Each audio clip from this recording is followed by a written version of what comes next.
How's everybody doing? Good evening. Uh-oh, we lost. Oh, Yeah, shit. We lost Cody. went live as we Second lost. live. Oh, shit. Well, fuck. Perfect timing. Well, you know what? His face is still there, so... He's just going to have to miss the recap, I guess. He's not going to know what's going on. Oh, yeah, I'm sure he has no idea. This is a very tangled situation in which y'all find yourselves. Lots of twists and turns, lots of ups and downs. Well, while we hopefully kill time for Julian to return to us, good evening, and welcome to another episode here of Ghost of Saltmarsh. Well, that is such a great face that he left with his. Beautiful. Anywho, this is episode 32. My goodness, we're getting there. Many much episodes. I don't know if we said it actually on that last Eberron episode, but you know, if nobody's aware, our other campaign is coming up on a year.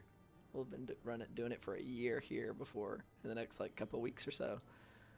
So that's fun. Maybe something Jones will do something fun and exciting to murder us on that anniversary. We'll see.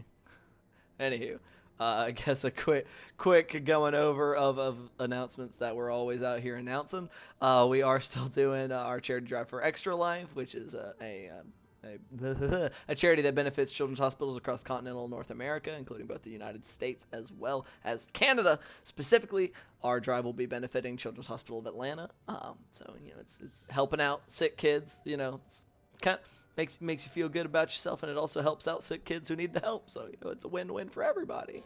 So open up your hearts and wallets down below, clicking on that link, maybe donate a little something, and you may also get a chance to win some cool stuff like a digital copy of Tasha's Cauldron of Everything, or at $2,500 a SteelSeries gaming mouse, and at $3,500 a SteelSeries gaming keyboard. So fun and exciting things, prizes, and you feels good. It gives you the warm fuzzies. But aside from that, does anybody else have anything fun to announce? Aside from Julian having shitty ass internet right now, which is really confusing because we live in the same house. So I don't know what's up with that. It's a weird circumstance. Nibbling your Ethernet cables. It's only my download too. My upload is like 500 and my download is like 100 right now. That is weird. Well, hopefully that won't cause us too many problems during this session. That being said, I guess we'll hop into a quick recap of what happened last week. So, as our heroes continue their journey here in the Dreadwood near Saltmarsh in an attempt to gain assistance from Burl, which is a fort farther inland north of Saltmarsh that patrols and contains the terrors that dwell within the Dreadwood. They're trying to perform a task of killing an Oni, which is the lieutenant of a horrible and powerful night hag deep within the Dreadwood named Granny Nightshade, and has been making quite a nuisance of itself in the recent past. If they were able to slay the beast, Kiara Shadowbreaker, the Castellan of the Burl, has told them that they should be able to spare some of their forces to assist Saltmarsh in its battle against the Sahuagin. So they have gone pretty deep within the wood into the deep terrors unknown. Done battle with quite a few things in this last session. After wrapping up a combat with some jackal-wares, they took one prisoner and tried to question him as to where the Oni might be and some other details that they might be able to wring out of him. The jackal-ware did not seem to know of the Oni's whereabouts per se, but he could direct them towards a camp of Goblinoids that may be able to give them some more information, or perhaps where they could find their quarry. Along their way, they also discovered that the jackal-ware knew way more than it should about both Gloob and Julian, which was a curiosity that they are continuing to ponder, I imagine. And on the way there, they were attacked by some assassin vines, doing some swift and very hearty amounts of damage to both Julian and Bart before they were able to get free. Julian going unconscious before being brought back to consciousness by Bart. And unfortunately, in their attempt to disengage from these assassin vines rather than fight them to the death, they did lose their companion Barkus, who was a little out of his league with these particular tendrils. But they continued on and located the camp. Gloob going forward to scout it out a little bit, setting off some traps, seeing that and getting some goblins sent his way, seeing that they are relatively attentive and seem to have some kind of security system in place around the camp itself. But he was able to get closer and observe them for a while, noting a fair number of goblins as well as hobgoblins and an ogre in the back, as well as some humanoid prisoners. Sitting and chatting with his friends a farther bit away, back and forth, they decided that they would see what they could do, but in the meantime set up a camp. So while his companions did that, he stayed and watched for a while, unfortunately not being able to get a glimpse of the Oni as he was hoping, because he saw its glaive present. But he did witness a fight for sport between two of the prisoners that was instigated by the Goblinoid residents of the camp, and it was a fight to the death, the loser being fed to the ogre, reminding him unfortunately of things in his past and how his tribe conducted themselves in a similar manner with their own prisoners. Returning, unfortunately not quite so stealthily as he arrived, getting the attention of the denizens of the camp, he ran away, losing them as he sprinted into the darkness, before eventually making his way back to the camp after Julian used his flock of familiars to help find him and lead him to their camp. He found a nice mucky puddle to soak himself in, as he realized he had become quite dehydrated during their time in the wood. And everybody went about to get a solid rest in the hopes of continuing their journey and hunt come morrow. And so that is where we were going to pick up. There was also, heard some people searching for you in the night that came close, but they did not seem to discover your location. So, gentlemen, it is now actually the morning, though the only way you can tell it's morning is because there is now dim amounts of light instead of it being completely pitch black. What are you doing? Well, Oh, son of a whore.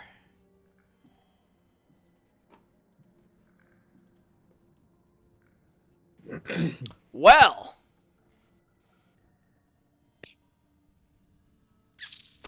Crickets. not a fan of that. I can try to, prepare some different magics than I normally can to try and help aid us in getting in there and maybe doing things a little bit differently. But I'm gonna need to know now before I do my praying. We need to shoot any shot that we can.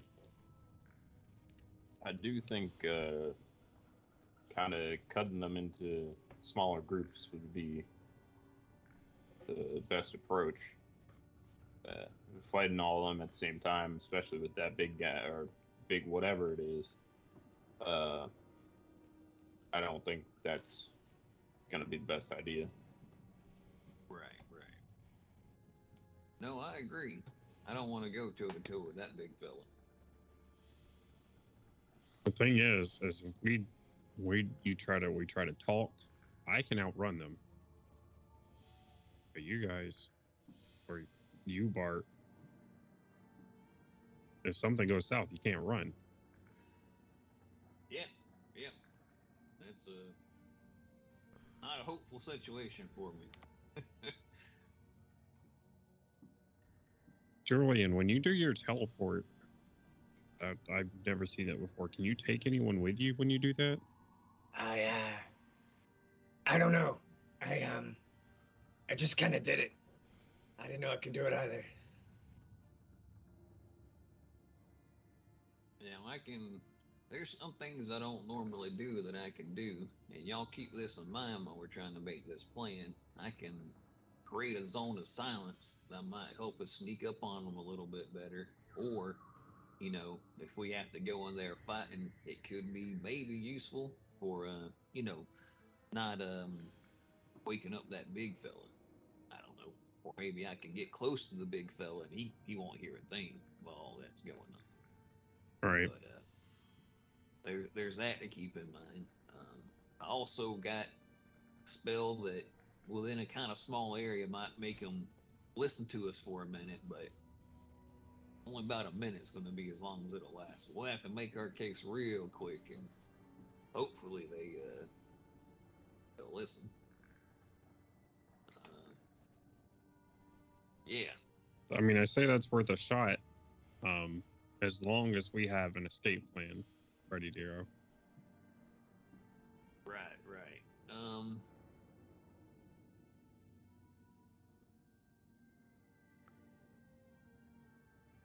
Yeah, I mean, if we got a fight, I don't really get. I don't have much of an escape plan, so it's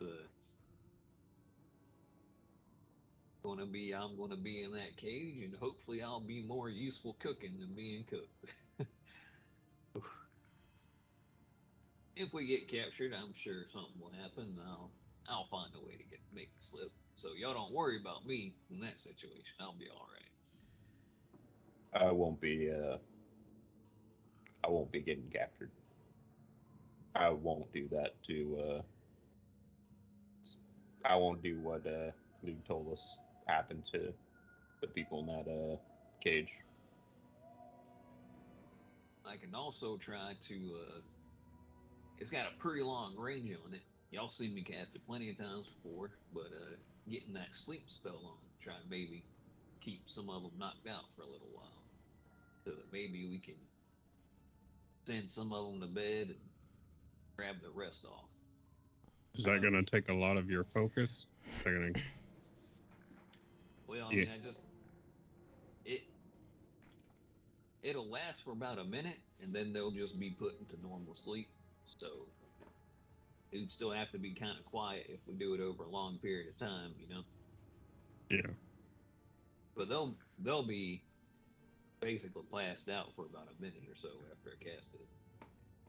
And you don't have to concentrate on that or anything? Just lasts for a minute after that.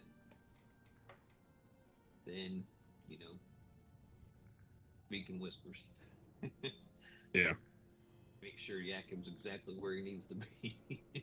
I can, if you guys, if the silence thing works, where especially you and Jakob and Ella, to get close enough, I can make a fire or something off to the side, or try. I have a lot of oil in my backpack right now. I can get Specifically, some more as well. I have 10 pints of oil. Yeah, that's enough to make a pretty hefty campfire there, buddy. I have another 4 that I'd be willing to give to you. So I can, yeah, if you have oil, I can make a fairly large fire off to one side. Thing is, they don't have any like stationary resources that they need to get a hold of that we know of, right? Well, didn't you say that there's an army or something? If you could sneak in there and set that whole thing on fire, maybe they wouldn't be attacking with much but belt knives or something like that. Oh, I did see a table full of weaponry, didn't I? Yeah. There was like a little it was like a table and like a stand and stuff, like it had weapons on it. It didn't seem like that's where they were keeping all their weapons. So it looked kind of like more like a spare thing. You saw basically everybody walking around with weapons, kind of, or weapons kind of propped up in other places around the camp and things like that. Yeah, I don't think that's going to be much of an issue. I mean, they're basically attacking with what they have on them anyways. I think that's just in case shit pile. All right. Julian's been quiet for most of his time, but he's like, Well, if it does come down to a big fight, spirits of the hunt can be terrifying, especially to the weak-willed, which I think the goblins count as. Could turn the tide in our favor in a pinch. I mean, Yeah, how that's that spirit thing you used one time. Pretty spooky. There's predators everywhere. Mostly the ocean, but here too. Well, the ocean is what I'm familiar with. But I can get the help of what's nearby as well. You can like summon some direwolves to help us. The spirits of them, at least. Oh, all right. Yeah, that'd definitely be useful. I just completely went over Julian's head what you're talking about. Ella, you've been quiet this whole time. Are there any tricks up your sleeve that we don't know of yet? Ella's kind of got her arms folded, leaning up against like a bit of log that's within the hut. Well, I'm not sure how helpful it will be if we're going to be starting fires. Then, as I told you previously, I dabble in some small forms of alchemy, and I have a couple vials of things that burn pretty well, and with a little less prep work than oil. But Well, what if coupled with oil? coupled with oil, it would ignite quite quickly, but I don't know if it would burn any hotter, perhaps. But if you were to set oil in one place, it may be easier to light it from farther away if you chuck a vial of this alchemist fire at it. That way you don't have to be right nearby when it goes up. Or you could light it on one side and chuck some alchemist fire elsewhere within the camp. I tend to use it to work in smaller spaces, choke points and the like, but it could be useful in this situation as well.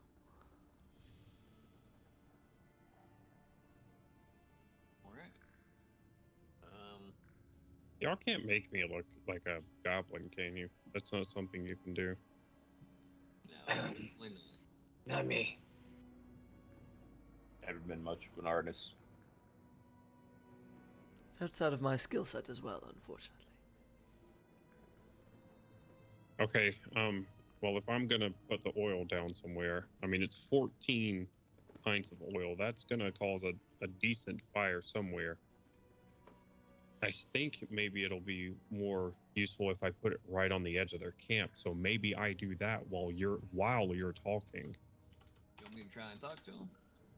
All right. I do think At least as a distraction. But I mean, if you're gonna talk to them, we need to try and lie to them. Try to get them to give us the Oni or something. There's just too many of them. Well, I do think. Okay, I'm sorry. I think need to be careful where you light it, because I don't want those prisoners to potentially get harmed in the fire. They're too scared to leave the cage because the fire is spreading towards them. They may get hurt or die that way. I understand. I'll put it as far away from them as I can. And listen, I am on board with you, and I'm 100% here for getting those prisoners out of here. But I'm gonna let everybody here know if it comes in between them and us, I will be choosing us. Absolutely. Well, I mean, from the way you put it, it seemed like they're going to be coming with us unless everything's taken care of anyway. So It's not even that. Listen, I've seen prisoners break. I've seen someone's will is crushed so bad, and I don't know how long they've been there. I couldn't tell. But if their will is just crushed so bad, they may just walk to another encampment and may even try to turn us in to get some sort of freedom that they still think they don't have. It's just, yeah. I mean, if we're concerned about that, I do have manacles, and we can always kind of make a tie them all together. You know, handcuff them, and then tie the rope to the handcuffs, and lead them out of the forest. You know, it'd be for their own good at that point. Right. right, yeah. Well,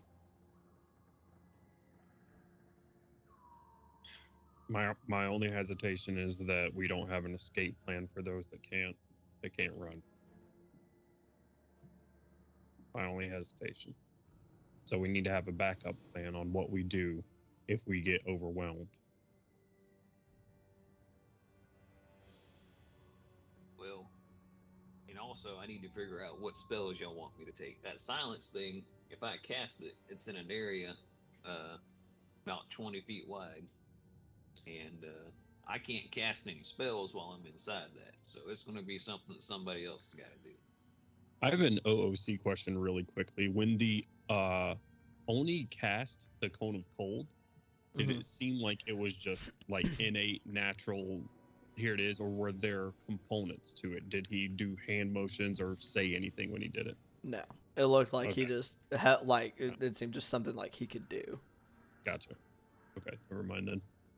So yeah, either a natural ability or at least he's got the meta magic and is a sorcerer. Something that OOC, of course. Right. Yeah. something that might be useful that I'm not sure if I told y'all. I do speak a little Goblin. So I mean that should help us in negotiations if Quick question, DM. One of the hobgoblins seem to have been understanding us in the previous altercation. Was that the only hobgoblin? That was the other hobgoblin. It was It the was the actual other- hobgoblin that you Okay. were originally speaking to. The one that ended up being the Oni didn't speak until Okay. after the combat had started. Good to know, for sure. Mhm. I just wanted to make sure. I was like, oh shit. So that was probably the one guy. It was the Oni that could actually speak common. Okay. But if we walk in and whoever's gonna be doing the talking, I think it should be Julian, if I'm being honest, because that whatever the hell we fought spoke directly to him and Glue. It didn't speak to you or I, Bart. Great. Yeah. And if you can, I don't know, kind of break up your speech when you're talking so I can translate what you're saying so everybody in the camp can understand what we're saying, it'll give us more of a chance to convince more people than just the people that speak, common. I think that's a good idea. Oh, see, you don't actually have to, break it up, but that's what I want.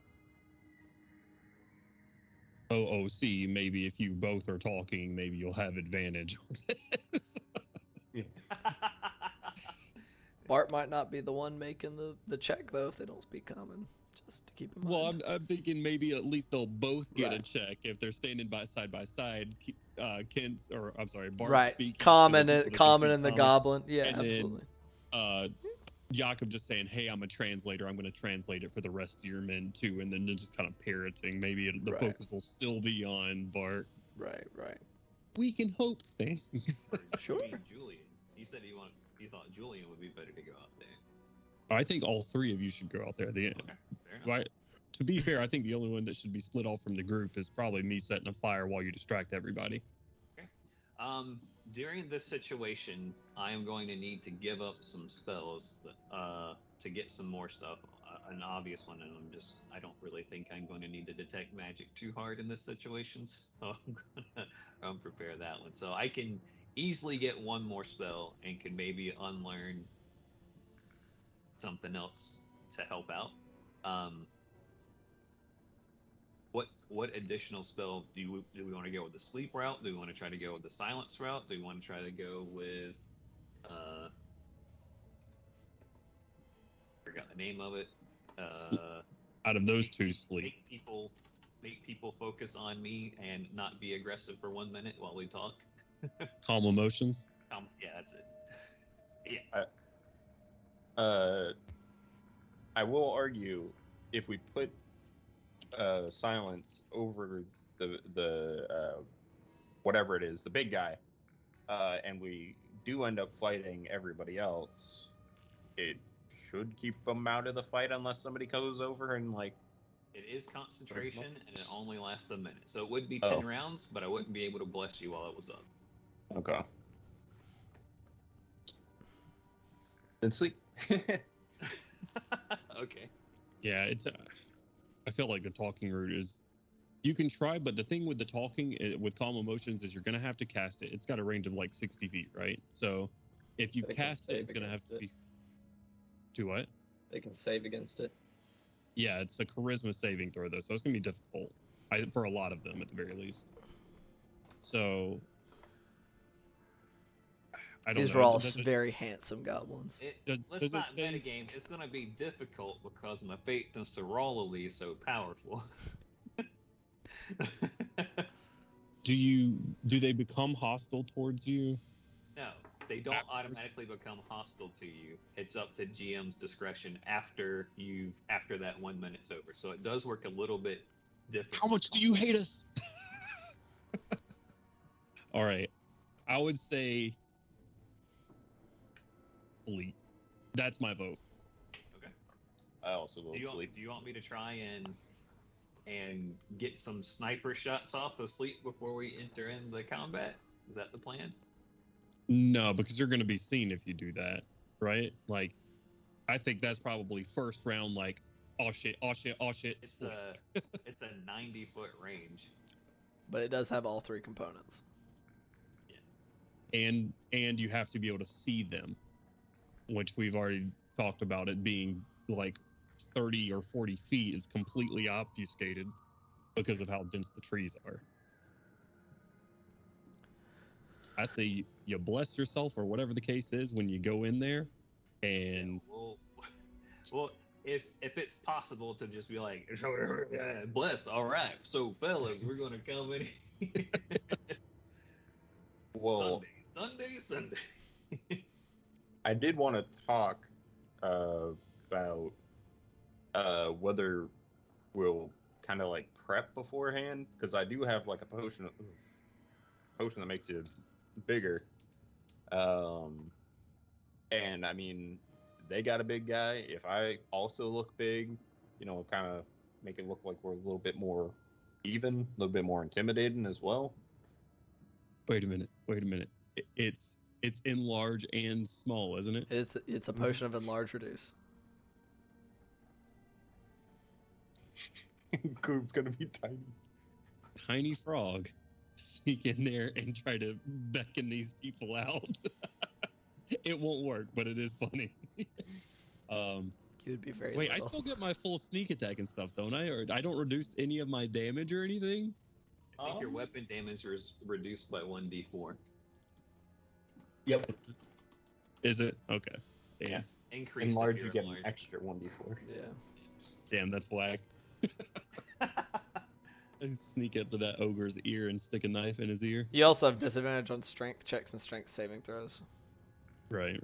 Oh yeah, so if that guy grabs you, you're gonna be. I'm fucked. I'm fucked anyways. Let's be real. I mean, you might be able to wiggle out on the sense that he's touching you and might get disadvantage. So I think that's still a pretty beefy negative on your part. It'd be Just his for disadvantage strength against the ogre's disadvantage on strength. So Yeah, just disadvantage on strength, so my wiggliness stays the same. So I'll be able to. you would still your acrobatics would be fine. So we have two options here: Big Jakob, small frog, and I could try to sneak in and be a mosquito and just like stab that ogre in the brain a bunch of times.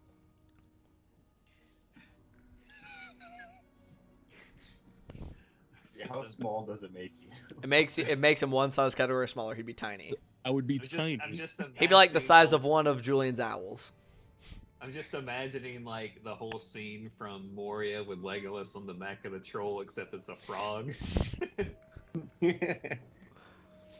And part of me wants that, but there's still the meta gamey part of my brain that goes, "That's bad though. That's literally not as good in any way."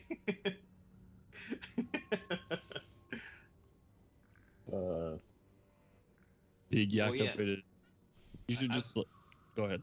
I feel like that potion will be pretty good in your hands, Jakob. You got the nice big heavy armor. You're the most intimidating, and either it's going to make people run away from you, or they're definitely going to see you as the biggest threat, which I'm okay with on both parts. All right. Jakob will actually be as tall as we thought he was. God, that's rough. He's gonna be a medium creature. Everyone's been imagining Jakob as being like this Arnold Oh. Schwarzenegger statuesque figure, and he's just like, I'm a guy. 5'8" is not that short. 5'8" is like as tall as I am. Yeah, Calling That's yourself Ian short, height. Jordy? I'm not that tall. No, I'm very average. All right, so you begin to talk. I'm gonna sneak around to the side. Ella, if you're okay with me just taking the alchemist fire, and I can set the blaze whenever I say whenever. Hopefully it doesn't, but if well, this if you talks got the goes ahead, alchemist fire, I mean, Yes. you could probably just set multiple fires, right? I mean, you You can can fling toss that it. sucker in the camp, you know? So Oh, if there yeah. was that bench of weapons, you could just throw it at that bench of weapons and just have an extra fire on top of that thing. How many do you have, Ella? I was able, while we were within Saltmarsh and everything, I was able to create one more, so I have 3. So I can maybe hit tents and stuff. They are Maybe fairly hefty, so shit. they may be a little unwieldy. To throw too far, anyway. Right.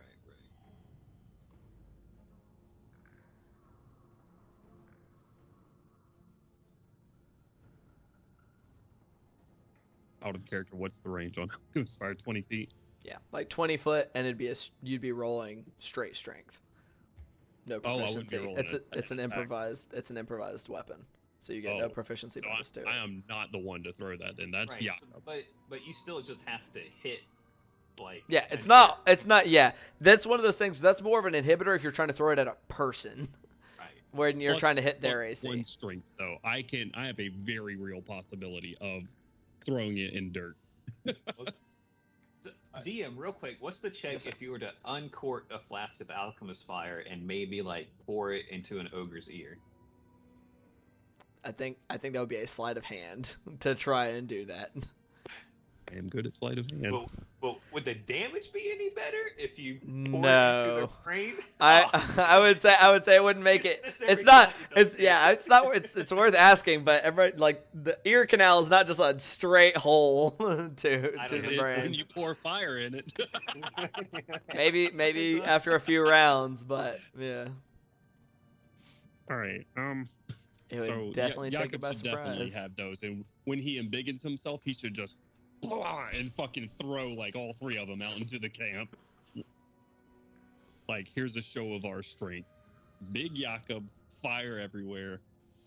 I do have the ability to. I would be able to throw 2 normally, probably rather quickly. I would have the ability to throw an additional one if y'all think. Don't Okay. actually search on throwing. Yeah. No. Just throw the 2 and hold the other one. Okay. Maybe give the other one to let Ella keep the other one. So Well- Jakob gets 2, and then Ella gets 1. Weren't we gonna give you one to make sure that fire gets lit? I have a torch, and with 14 things of oil, I should be able to make sure fucking something catches fire. All right. I think as long as you can actually light the torch, you should be fine, right? Well, I have a tinderbox and everything. So I'll be- that's not an issue. And if all else fails, I do have prestidigitation. I can use to light a fire if it gets within 10 feet of me. That being said, if you get into a position to where maybe whenever after you have everything set up, you can at least maybe be within range of throwing one of them on that side of the camp where that table or whatever is at, just in case. Also, if you guys are going in 4 strong or whatever the case is, and you have everybody's attention, right? Like everybody's not. You gain everybody's attention because Jakob's speaking Goblin, so he's gaining the attention and stuff. I could very well not just focus on the trees and stuff and trying to catch a fire from there. I could sneak into the camp itself and get some tents doused in oil, and those should go up like fucking candles. Yeah, that's on you. I mean, whatever you feel comfortable with doing.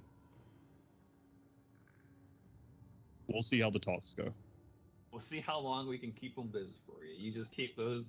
You just keep those flasks pouring, I guess. that is something to keep in mind. 14 flasks of oil. That's 14 turns to pour all 4 of those. Right. I mean, It takes an action to dump a flask of oil on something. and each turn is 6 6 seconds, seconds. right? So I Yeah. mean that'd be a minute and 30 And seconds. some change. Right, of Wait. talking. Yeah.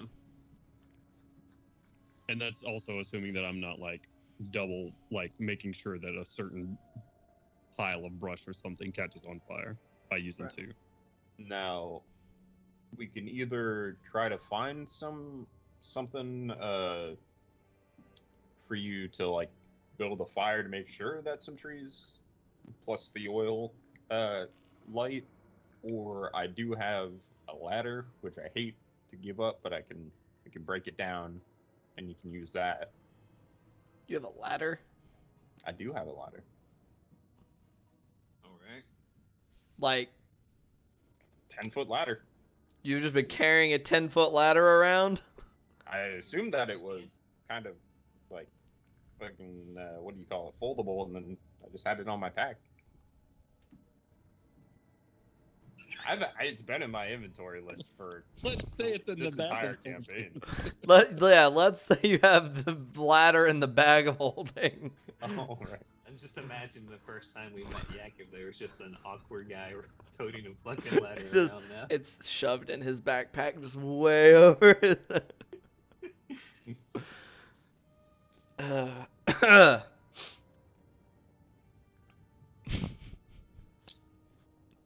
Okay, so that ladder could come in handy. You never know if we can get. Well, actually, I mean, how high is this fire going to go? Right? I mean, These are should very probably be tall able to- trees if you're lighting trees on fire. Right. Well, if you're going with trees, yeah, for sure. But I mean, if we've got everyone's attention, Gloob's probably fairly capable of just yeeting from treetop to treetop, dousing everything on fucking fire. Maybe not tree top. Excuse me, tree branch. Like branch to branch. That would be very high in the air. Blue remembers back to on the ship when he tried to go down the sail, face planted. That was really unlucky. I can try. No one saw. That's okay. No one saw what. I don't know what you're talking Okay, you talk. I'll sneak around. I'll light what I can on fire. Is Bart or Julian talking? We can both do a bunch of talking. What are we gonna Alright. say though? That's the most important part. We need to get sussed out first. Oh, I'm all yeah. for improvising, but not on purpose. I mean, if, as I said, the weird whatever the hell Barkus was talking to Julian and Gloob about joining Granny Nightshade. Right. So we're- I mean, we're supposed to be going in there and telling them the Onis betrayed you. You need to group on up with us, or you're going to be on the wrong end of all that's going on right now. yeah, we really need to push the point. Granny Nightshade sent us. We are here as her retribution against the betrayal that the Oni has committed. You either are with us and Granny Nightshade and you'll get her favor, or you're with him and you will die. So, Julian's a bit of a superstitious village guy, right? So, Mm-hmm. Maybe making statements that we're from a powerful being like that might piss it off even more. I mean, I understand where you're coming from, Julian, but I assure you, she ain't nearly as strong as Sorrel. Raleigh is going to keep you protected. Yeah. You don't got to worry about that one little bit. and from my understanding, she hasn't ventured past the Dreadwoods ever. So, We're gonna Right, get but out we're of in the it. Dreadwood right now. but we'll be gone before she can send people after us. Because it doesn't sound like she does the work herself. She sends people like the Oni. Unless she's mad enough. Well, I mean, word isn't going to get to her that quickly. Words Unless she's about already in the camp. unless she can hear things that happen in the forest. Let's Who just go knows? ahead and put it on the table. If we get there and she's in the camp, then that's a that's going to be a pickle bigger than I've ever seen in my life. Let's just put it that way. We're just going to have to go and swing it at that point if she's in the camp. I mean, No. She's in the camp. We find other things to do. Yeah, we got some wolf meat left over. We can hop back down into our little hole and wait it out for tomorrow to come around. But I honestly don't think that we got too much time of waiting. If that Oni came around and sang Jakob some lullabies or whatever it was the other night, then I don't imagine he's going to have too terribly of a hard time finding us the longer we hang out here. Or if he's hunting for us tonight, find us right next to the camp. When Bart says this, Gloob like immediately stands up and looks around, sees if anybody's like watching or anything like that. Make a perception check. With disadvantage. Or no, you have goggles. Never mind. It's a dim light. Technically, you would have disadvantage on perception checks, but you have night vision goggles. Right. All right. That's a natural 16 plus 4 for a dirty 20. 30-20. You take a few moments to glance around and listen. You don't see anybody.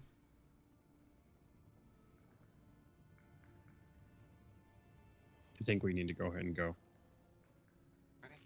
Gotta go in there and talk them. Tell them we need the Oni for them to help find us. We don't want any trouble. But, I mean, that's what the other hobgoblin said. Well, he didn't fare too well, did he? I'm sorry, Bart. We need to push this. We need to be aggressive. Granny Nightshade does not send people who, you just need to help me. No. Granny Nightshade sent us to find this Oni. You are going to die. We're stone cold hardened assholes. There ain't no telling. We're in control the moment we walk in that camp. Yeah, I get it. I know the role play. All right. First rodeo. Come on. I just want to make sure you are an awfully nice guy. Oh, I know. If things go south, I'll call the spirit and see if we can change the numbers game a bit. All right, and I'll give Gloob the 4 oil flasks I have, and then how many torches do you have, Gloob? I think I have 5. I don't think I've used any of them. Forge. I have 10 actually, so I'll be fine. Yeah. Ella. Yes. Are you fine with the pardon with 2 of the alchemist fire, so I can throw them around if things go south? Absolutely. All Yes. right. She hands 2 of them over. She just kind of rummages in her pack, pulling them out of some like a cushioned container. It's like, to be very careful with them. It'd be I will make bad sure to get it on yourself. I'm going to pop the potion of growth. Obviously, How long does that last? Let's get a little bit closer in range first before we start popping our short duration buffs. So I did roll. Lasts for 4 hours. Jakob, you are now standing above the. Your head's now sticking out of the top of the dome. He's just headbutted a bunch of bushes. Yeah, your head just like slammed into like some brush and like muck and stuff that they had used to hide the hut last night. Because you're now like 11 foot tall. Because you were 5'8", they just fucking doubled. You're 11'6". Let's break the camp now. We gotta go right now. 11'4". Sorry, math is God hard. damn, if my wife could see me now. You now have super disadvantage on stealth. Oh crap. Secret. Well, lucky us, we don't need the stealth at all. And as we go through and make a racket, and we start getting close to the camp, I will, right before Gloob breaks off from us, I will cast Bless on Bart, Jakob. I'm sorry, on Julian, Jakob, and Blue. So before you break off, and bless lasts for 1 minute, correct? That's for a minute. Okay. So this is a bless in case things go south very quickly. So, Oh. and you're holding this until y'all get how close to the camp?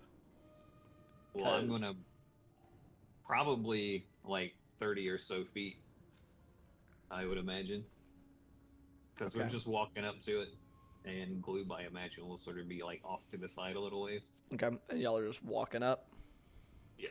Okay, so just for the likelihood of things going sideways, we're going to go ahead and move on to Tailspire. Sure. Also, Before- for like context of what the camp looks like.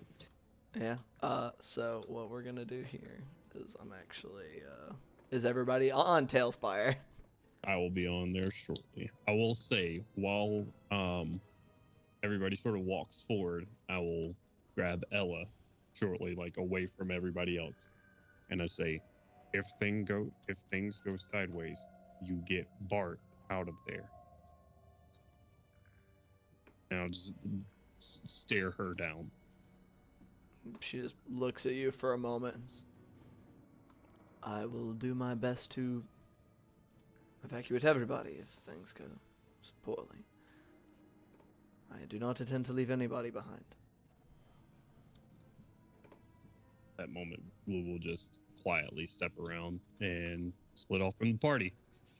Okay, so when were you deciding to split off from the party?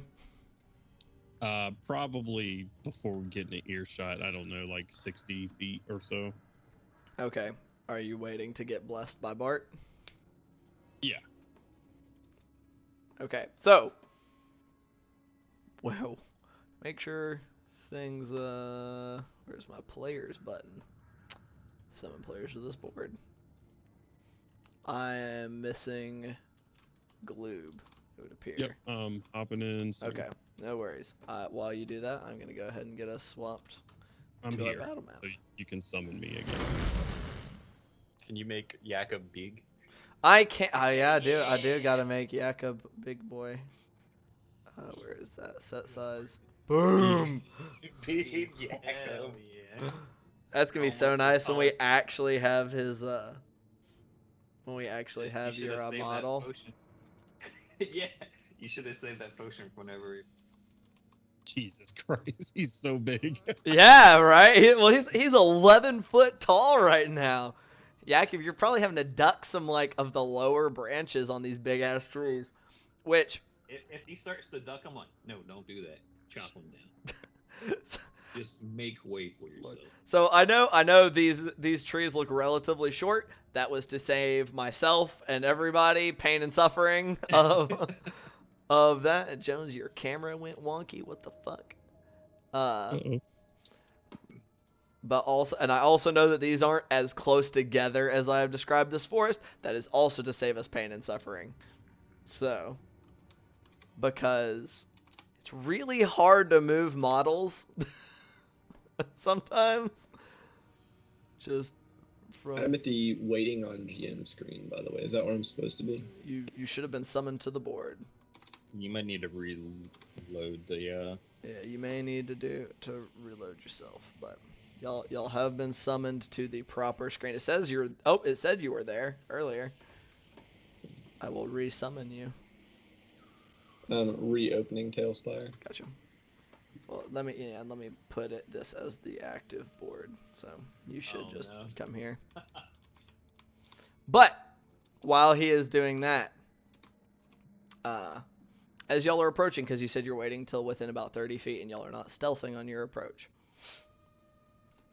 As y'all are around here, y'all will note, kind of off in the distance, and if y'all will look to your left within Tailspire until you see the floating goblin.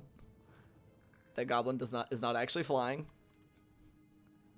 If you see my flashlight on Jakob, Yeah, Mm-hmm. so all the way over here. I do not see a floating goblin there. Yeah, I don't think we have line of Oh. sight to him yet. Okay, well, Don't worry about it then. I guess. I was with some of y'all's passive perceptions. I'll say y'all hear what sounds like something a little larger moving around within the trees, and y'all can extrapolate. So if y'all could move yourselves to where y'all are gonna be before you cast Bless and split off.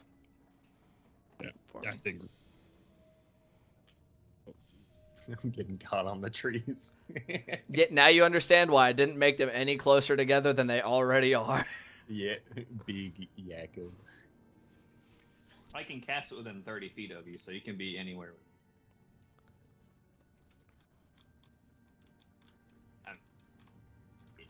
Sure.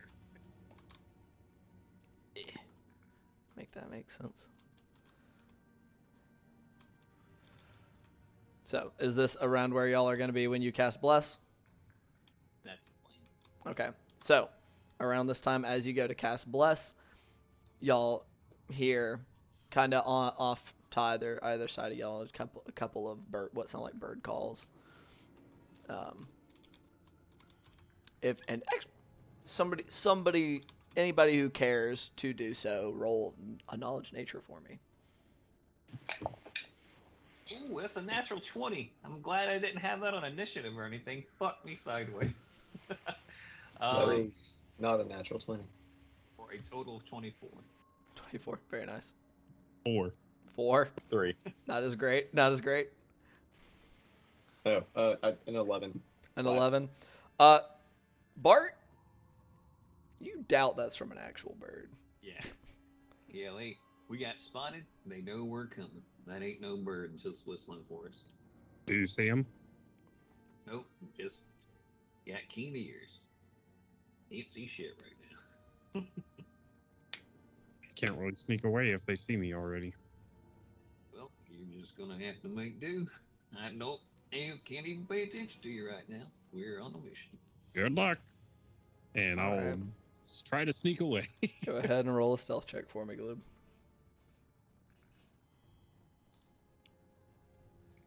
Natural 20 plus 11 for 31. Very nice. Hell yeah. God. Let's fucking go, boys. A very good start. So, Gloob, as you go to step away, he disappears for the rest of you. None of you have a passive perception that can get anywhere close to touching that stealth check. So Gloob steps into some of the underbrush and just vanishes without a sound, without nothing to even indicate that he passed this way. Hell yeah. So you have cast Bless. We're going to move forward as he stealths away, basically functioning in real time. So if y'all want to Let's start fucking moving march forward, right in there. I'm not stopping for shit. I'm Probably right beside him. Probably once we get near like the edge of the camp, I'm gonna call out, like in common, who speaks for y'all in here? Same I with need Goblin. Yeah. So, and as you guys approach with that call, and y'all, I will say, as y'all approached, you heard some chattering. Y'all like how I use our new nifty feature to have our prone ogre. Yeah, nice. That brought me Hell yeah. that brought me a lot of joy when I did it. I was like, this is awesome. However, he is no longer laying down. So Ella and Julian are like. do what? Said Ella and Julian are lagging behind a bit. Sorry, I got sidetracked. Ella is keeping pace with y'all, and I'll move Julian up as well if Cody is having some kind of technical issues. I don't know. Julian, you're muted, my There man. we go. Woo. Do what? You just said there we I got go. it. Okay, you're good? Yep. Alright, so as y'all approach, you will note almost every individual.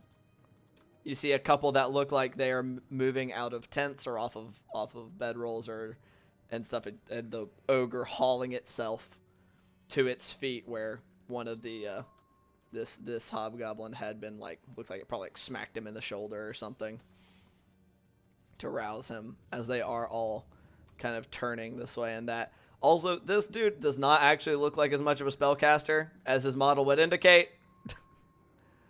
I just Okay.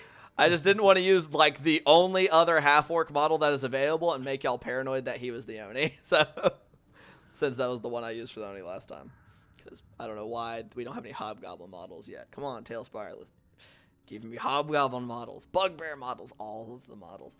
But they're basically the entire camp minus some goblins. It looks like are all kind of looking y'all's direction as you approach the edge of this wood. And y'all said, "Who speaks for you?"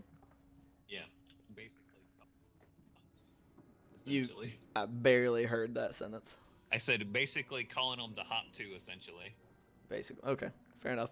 So as y'all you call out that challenge, and as you have the attention of the camp, as it would appear.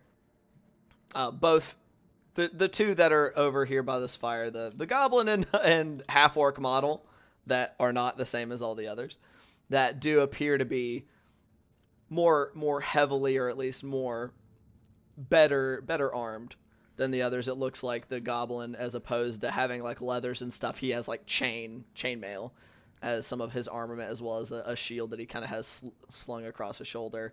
The hobgoblin appearing to be wearing a more roughshod version of what you yourself are wearing, Bart, of bits of kind of tarnished plate, but leaving some room for maneuverability. Have both kind of stepped from the side of the fire where they had been seated, kind of. Who are you? Look, and one of them kind of like as Yaku kind of boom, boom, boom, takes several. Common? Yeah, he's speaking common at you. The hobgoblin is, and Jakob kind of is glance looking over at Jakob and kind of moving along the row of faces as the four of you approach. Yeah, I mean, I will get out there and like almost, announcing like a king. This huge. I lost almost all of that. Oh wow. See what. I said I will kind of like go out ahead and almost like in announcing in like a kingly type kind of way, just sort of announce people. This is Jakob, Crimson Blade, and over here is Elandriel, Slayer of Cleric and Men alike, and behind here Julian, Monster of all seas, and I'm Bartholomew, Soul Stealer, and one not to be trifled with or ask stupid questions. Now, won't make me repeat myself. Who speaks for y'all? Roll an intimidation check. Glue I will. pulses and silently claps from off the sideline. So where's Wait. Oh, say, all can I aid his intimidation check by like snarling and standing there? he is already rolling it. So it's a straight roll. Let's see, intimidation. And That while we're is- doing that, Gloob, you keep moving get moving yourself to where you want to be. I'm at the first place I want to be. Okay, I can't see you. Okay, I see. Okay, there you are. You're It's so the natural small 20. and also green. It's very hard to keep track of your model. It's because the stealth check. Oh, you know what it is. Oh, you know what else we can. You know what else we can do? Stealth check. That does not help very much. The base is too small. I was like, I'll give you like a red base that'll make it stand out. It does not. If you weren't aware, doesn't make it any easier to see. So you're moving there because basically the board is active. We are moving. And you would have, as you moved over there, you'd have that sound that kind of caught y'all's ear earlier, Gloob. You would see this goblin floating right up here. You saw a goblin scout that was in a tree. That was as y'all it looks like after it gave its call, it had started to make its way as stealthily as it thought it was anyway down that tree, like it was Okay. moving. Where do I see it going? Currently it's still like it moved down, and I'm gonna turn off its fly, but it looked like it was starting to kind of move through the trees, like making its way towards behind your group. Okay. Total. Oh, Go ahead. Total for that's 19. 19. Alrighty. So, that being said, so you finish your monologue of your introduction. You will notice a stark lack of understanding within the goblins. You see them kind of like gnashing their teeth and kind of looking at you. Even the one that's a little bit better armored is kind of squinting at you and kind of like seems to glance over at the hobgoblin for a moment. Yes, yeah. Even though I'm talking in Goblin? Are you actively translating? Yeah, I had said that I was Okay. going to be actively translating during it. Also, I am going to be aggressively like pointing at people in the camp, Okay. specifically the two people in charge. Yeah. As I'm translating. Make a separate intimidation check for me. Good. Due to lack of language barrier, and y'all are basically addressing separate speaking groups. It's a little fair. awkward. 15. 15. Even despite your size, Jakob, a lot of the goblins like are just kind of seem to be kind of like the ones that aren't in charge seem to be glancing at their leader and seem like they're continuing the ones that were at ease of some kind of are seem to be kind of gearing themselves up. They look at you, and a couple of them look over at the ogre, and you hear some chuckling and some calls in the ogre's direction that looks like they may have looks like somebody has come to play with him or maybe a new mate. Since I will not be assisting with his intimidation, I will punctuate his speech using minor illusion to issue a bestial roar. Sure. All right. So Julian roars. While they're doing this and I hear the intimidation, I see this guy going to sneak behind the party. Would Yeah. you say with my 21 stealth check that I could get, or my 31 stealth check? You could probably be all but standing on him and he wouldn't know you were there. I would like to stand on him. So you're gonna backtrack from from moving up, and so he is actively kind of closing the distance. I can't move him between those trees, so he's kind of creeping up as this is going. So you're moving to stick behind him. I want to, while we're in the cover of the tree and everything, I'd like to poke him in the soft spot. You're gonna stab him. Okay, make an attack roll for me with advantage. And a D4.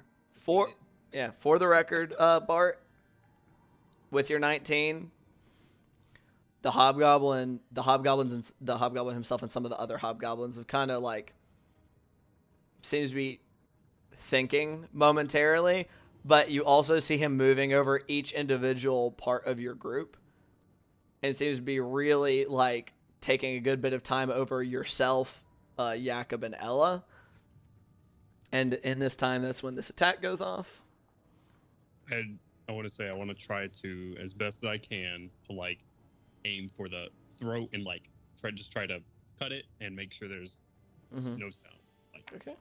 What was the attack roll? Snap. I haven't rolled it yet. I'll roll Okay. right now. It doesn't snap people's necks though. Yes, he does. Now he does. He basically does.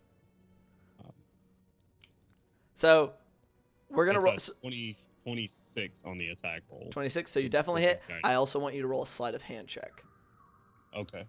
to try to make this as stealthy as possible. Right. I don't get as big of a bonus to that, but I do get a decent one, plus 8.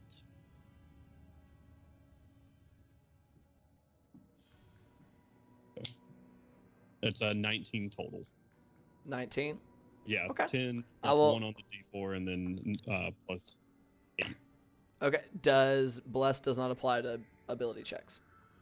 Oh, okay, so 18. 18. My- Still. Yeah, I rolled a 1 Still, on the D4. yeah. Not shabby at all. I will say and your minimum damage will kill the shit out of this thing with sneak attack and all that. You are no longer stealthed though. I'll re-stealth if needed. You'll be. But I would go ahead and roll that, and I'm actually gonna at disadvantage since y'all are doing some other stuff. Nice. Nice. I like that. I like that nod. And what was that roll? It is a 27. 27. 16 plus Okay. 11, yeah, 27. Very nice.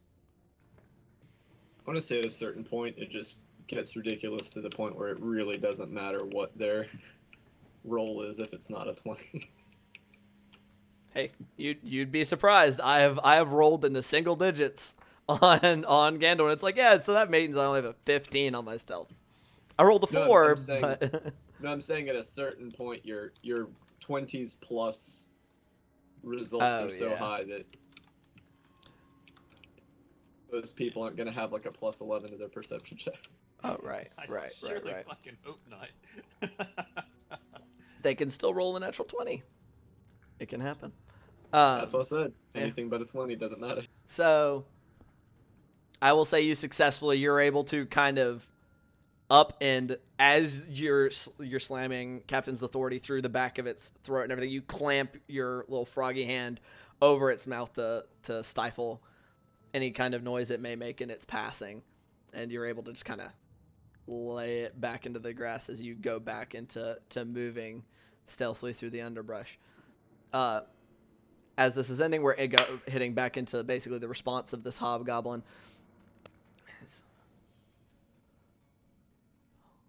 I've heard no tell of any of you, especially humans. Looking at Ella and Jakob. Well, all right. That means diddly squat to me. I'm not here to play nice with anybody. We're looking for the Oni. Who's best off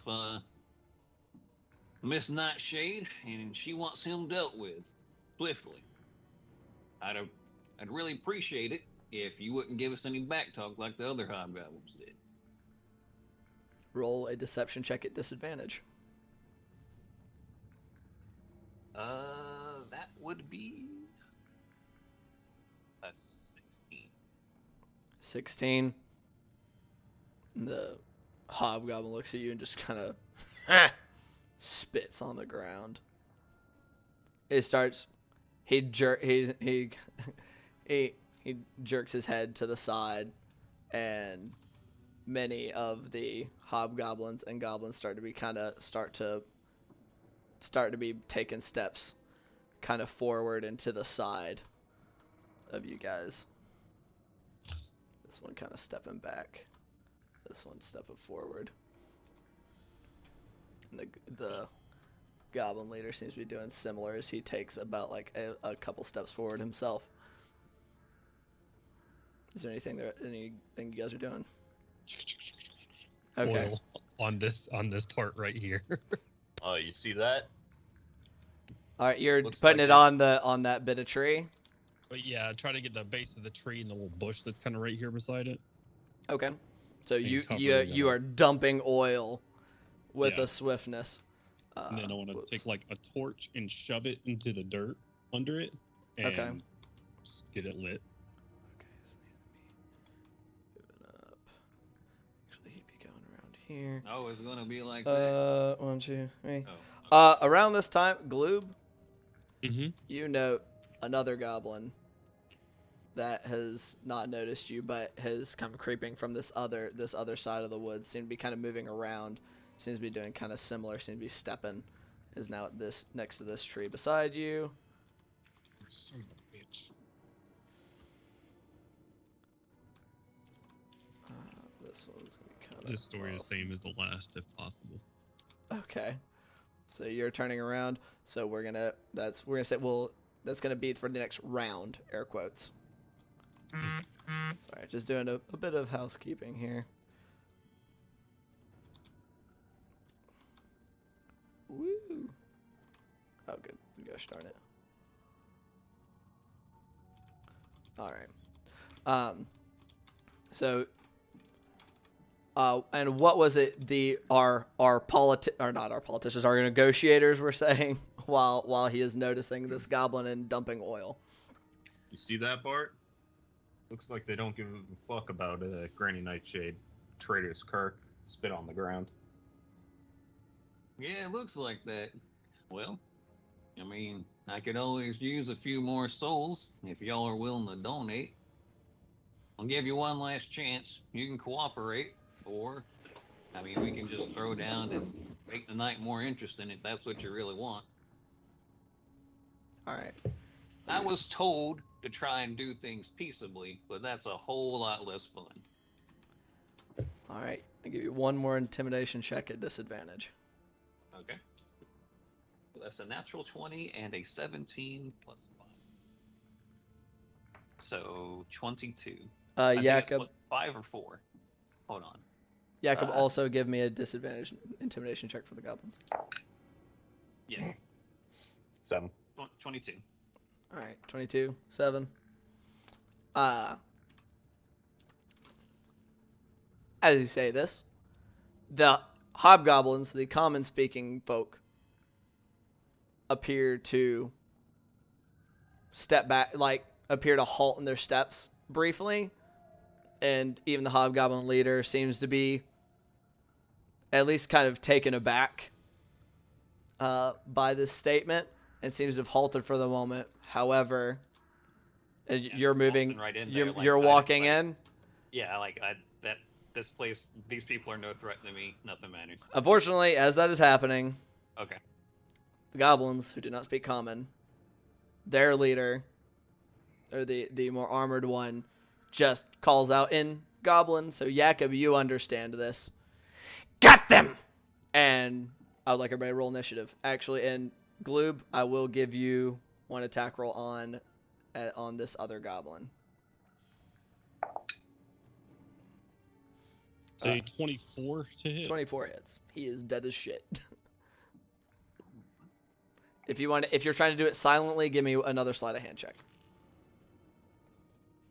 I'll try to stay silent, yeah. And I don't get the D4 to check. Correct.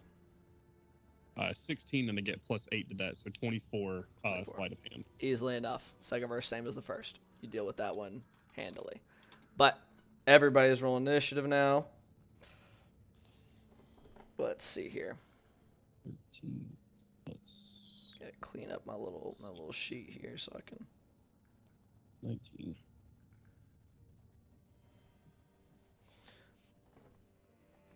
All right. Holy God in heaven, this is about to be a giant pain in my ass. I don't know why I keep doing this to myself. The map looks really great, though. I'm glad y'all like it. I'm glad you like it. You do it to yourself because it's fun for your. Well, I players. meant more in the terms of there's a lot of fucking NPCs, and Yeah, I know that's what's fun. we hate rolling them in groups, and I'm not gonna roll them as one giant group. I am going to be splitting them into a couple of groups, just to make my life Swap. easier. Okay. Yeah, basically I'm splitting them into squads. So if y'all want to hold on to those for just a moment while I get my initiatives here. Actually, I gotta cross out a couple people because Gloob fucking roasted them. They rolled not very well on their stealth checks, unfortunately. So, and the fucked up thing is if they'd rolled just a little better, Gloob wouldn't have known they were there. So. Oh wow, that's crazy. Good job, Ian. Yep. Damn it. And then we got.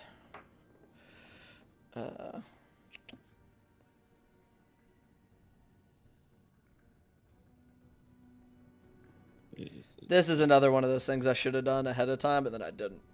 So, my bad, guys. Just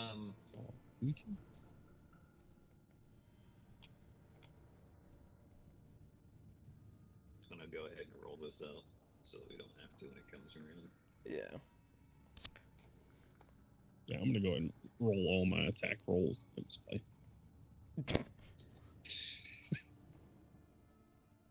Oh Lord! All right, let's take a look at the battlefield here. Big boy's already stepped up.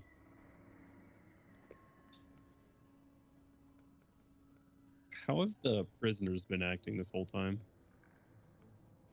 The prisoners have appeared to be just mostly cowering. They've been kind of throwing glances in there, more so from the ones that look like to have previously been fighters of some kind.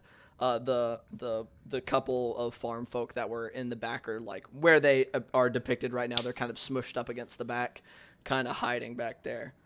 So this group that is cocked. I would say let's do some role playing, but I'm off here by myself in a dead Yeah, goblin. sorry guys. I'm sorry. I should have been doing this. Good.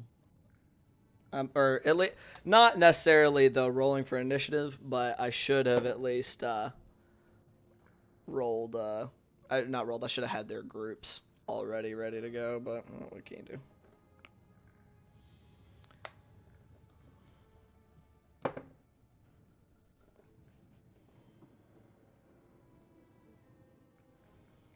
And then last guy, ogre. All right.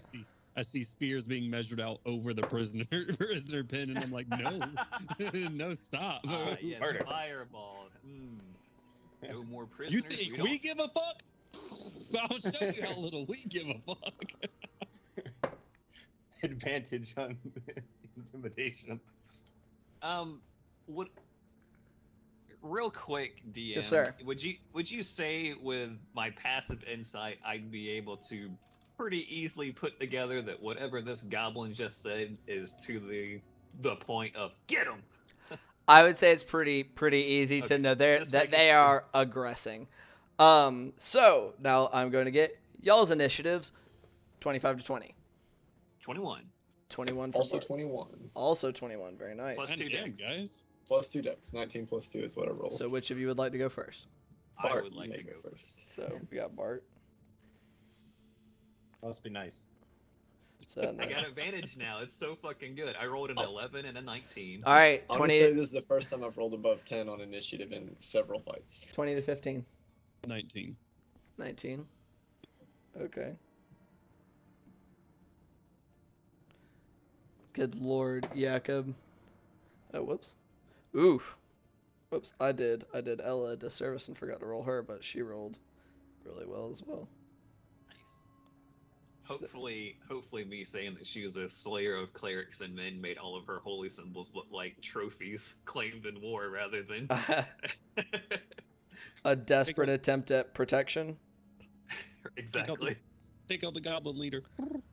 Okay, so we have... Okay. Oh, So I've and so that was 20 to 15. I got 15 to 10. 12. 12. Okay, I mean that could be worse. I mean, yeah, but I still never roll high.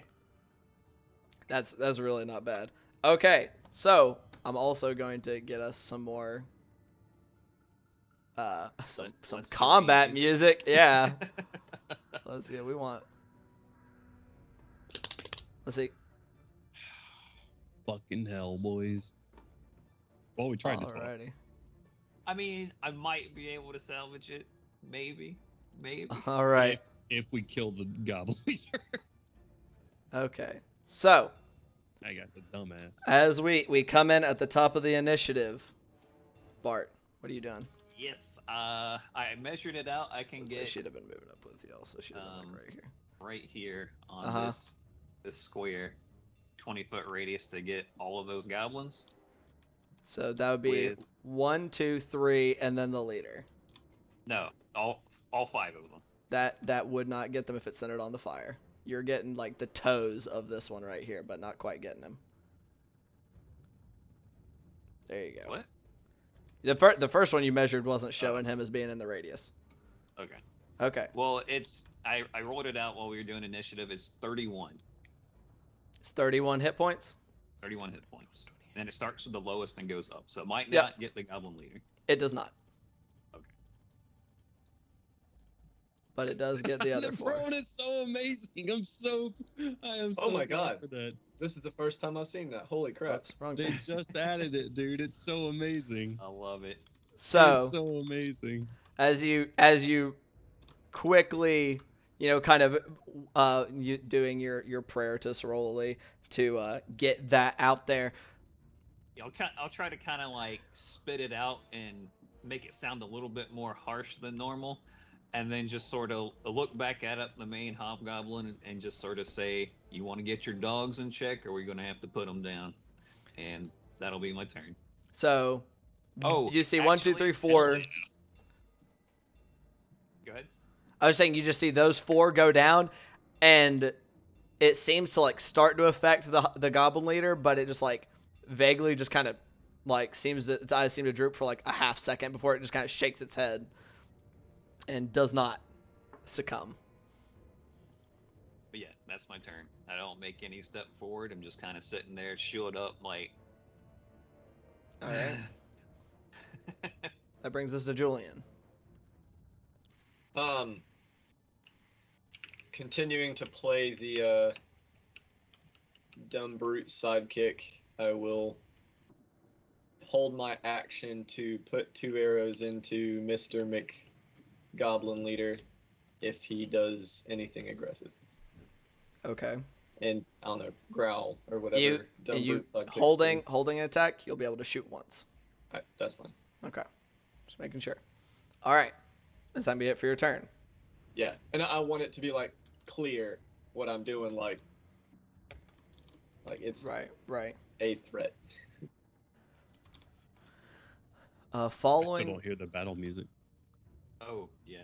I have it in. I lazied it up and have it going in Soundtail. But I can get it going in both because I remember that we have some people who are not in Soundtail. So let me swap Soundtail's us over still- real fast. Downtown's still creepy music for me. Oh, I don't know what to tell you. That's weird. I don't know what to tell you. That I've no idea. I don't know why. We wanna. See, we're gonna go with ambushed, but y'all are doing the ambushing, so that's what makes this fun and exciting. But yeah, let's not choose Goblin Ambush or whatever it was again, though. That thing was wild. Yeah, those yippins are them. Yeah. Are their legs running in their sleep? All right, let's do this, fellas. Okay, y'all can hear that? Yep. All right. So, Julian is holding his action. You have put some people to sleep, Bart. This brings us to Ella's turn because Ella rolled a 16. She has +4.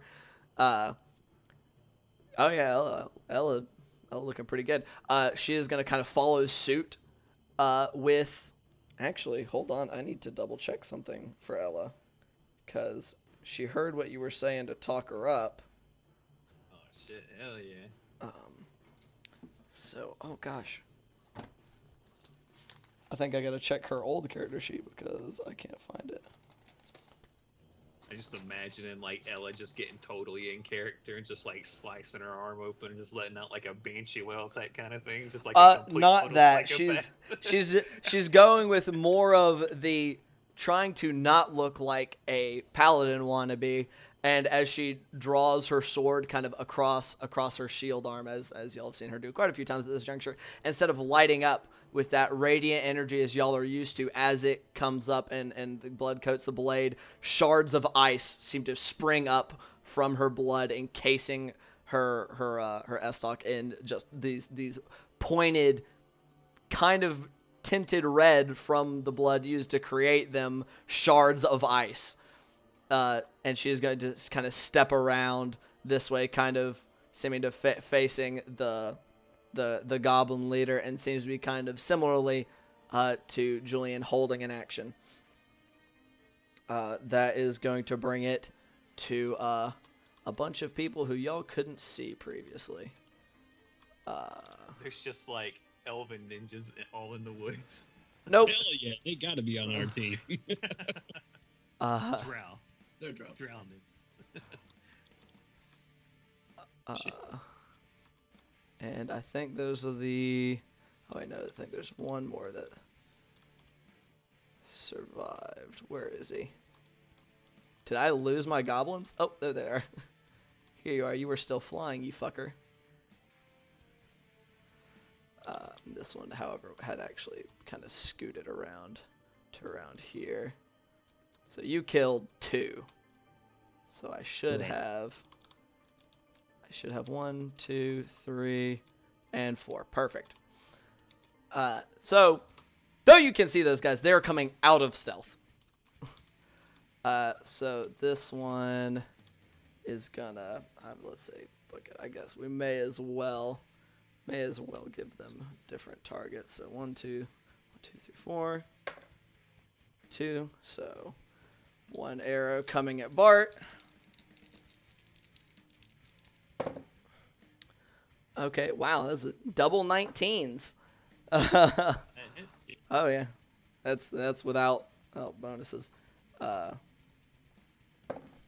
So arrow coming out of the woods, kind of slamming into a gap in your armor. Good gracious, dealing 6 points of piercing damage to you. This guy is going to be kind of firing in this little gap here. Is he can only see?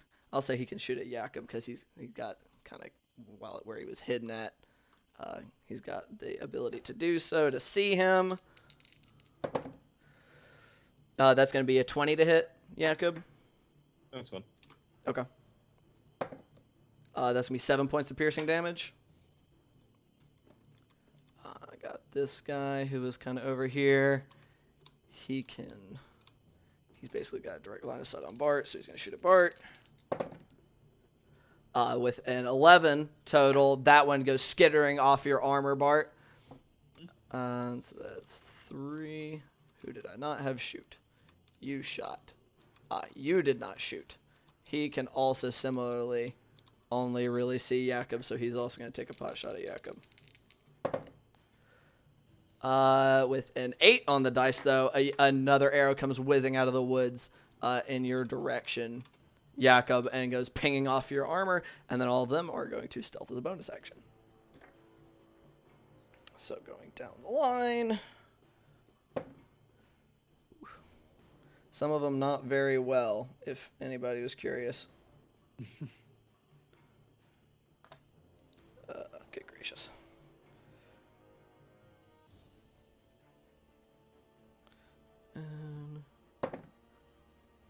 And others a lot better.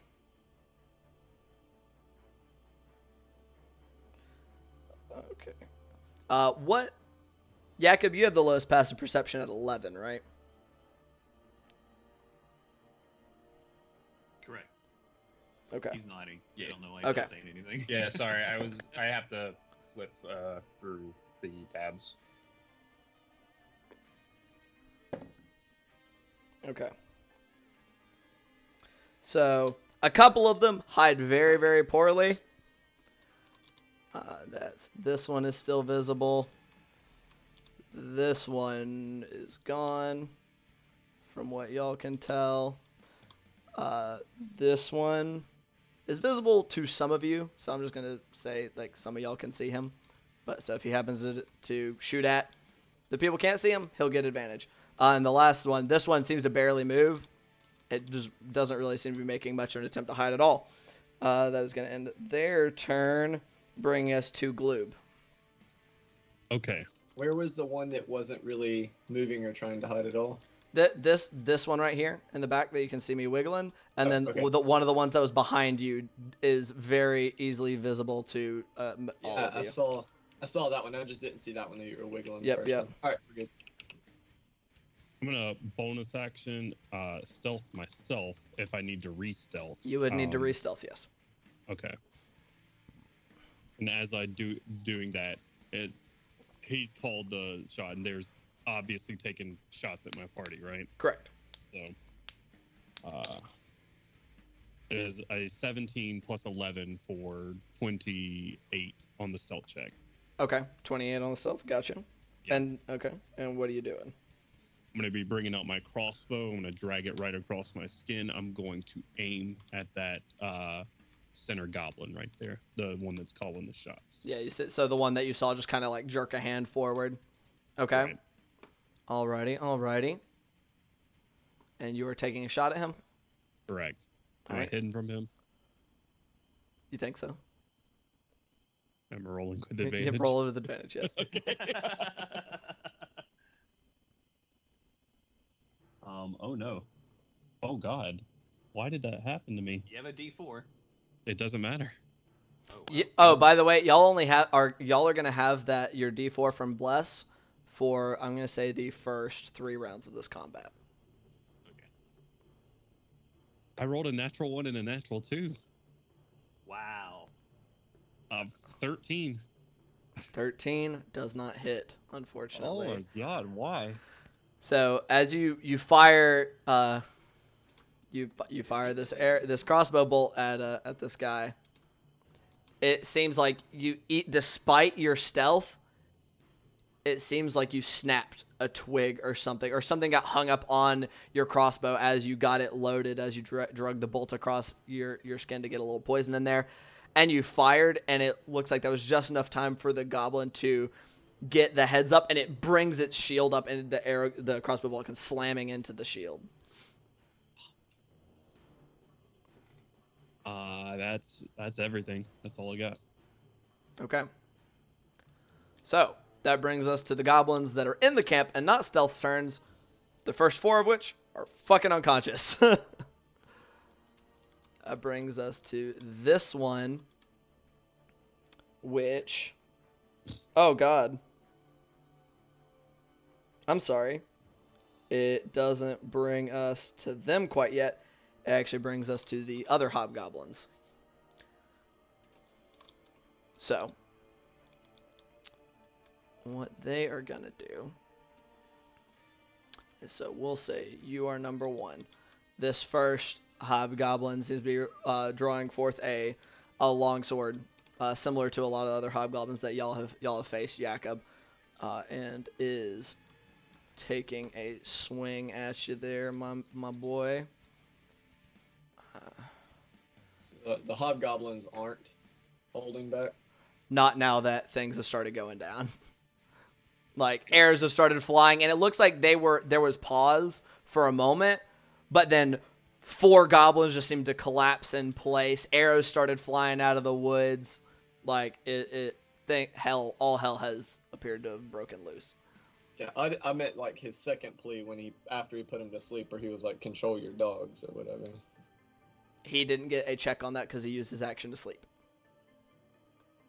Gotcha. So, this guy is taking an attack at Jakob with a with a total of 11. This longsword kind of just not seeming to be able to find a gap in your plates there, Jakob. This guy back here, I should make sure he's on the square. I am going to be riposting. Okay. Go ahead and roll your attack roll. I'm going to Great Weapon Master. Okay. Yes. Okay, that's going to be a 18 total. 18 total? Yep. I believe that just hits. Cool. Okay. So that's going to be 4, 2d6, and then I'm going to menacing attack with a d6. Okay, so you're... Oh, wait. Oh, no, the riposte, I forgot. The riposte, I mean, you could stack them if you wanted to, but you do already get a d8 from the riposte. That's up to you. I'm just going to use the d8 from the riposte. Okay. Okay. I do not see a scenario. Actually, I don't think it's possible for this hobgoblin to survive this attack. I want to see how much damage I do. Oh, just humor Because me. great weapon master makes you very, very scary for low HP enemies. Yeah, that'd be 33 points of damage. Kills Don't the forget shit out of him. your big D4. And you get your D4 from being embiggened. This even as its sword clangs off, you just kind of like brush it to the side before bringing your great sword kind of clashing down like right on like the top of its head and going all the way down to almost like into its pelvis, because you dealt double its HP in damage. As that guy is dead as fuck. And Big laugh. so that's gonna make some of these other hobgoblins kind of rethink their strategy. And this one just seems to kind of back up to behind this barrel. And you see that they all are similarly equipped with close range weapons, but they also appear to have bows. This one is going to continue with, it's going to go with that method. But who is he going to shoot at? He's got 4 targets. He is going to take a shot at Bart. Poor Bart.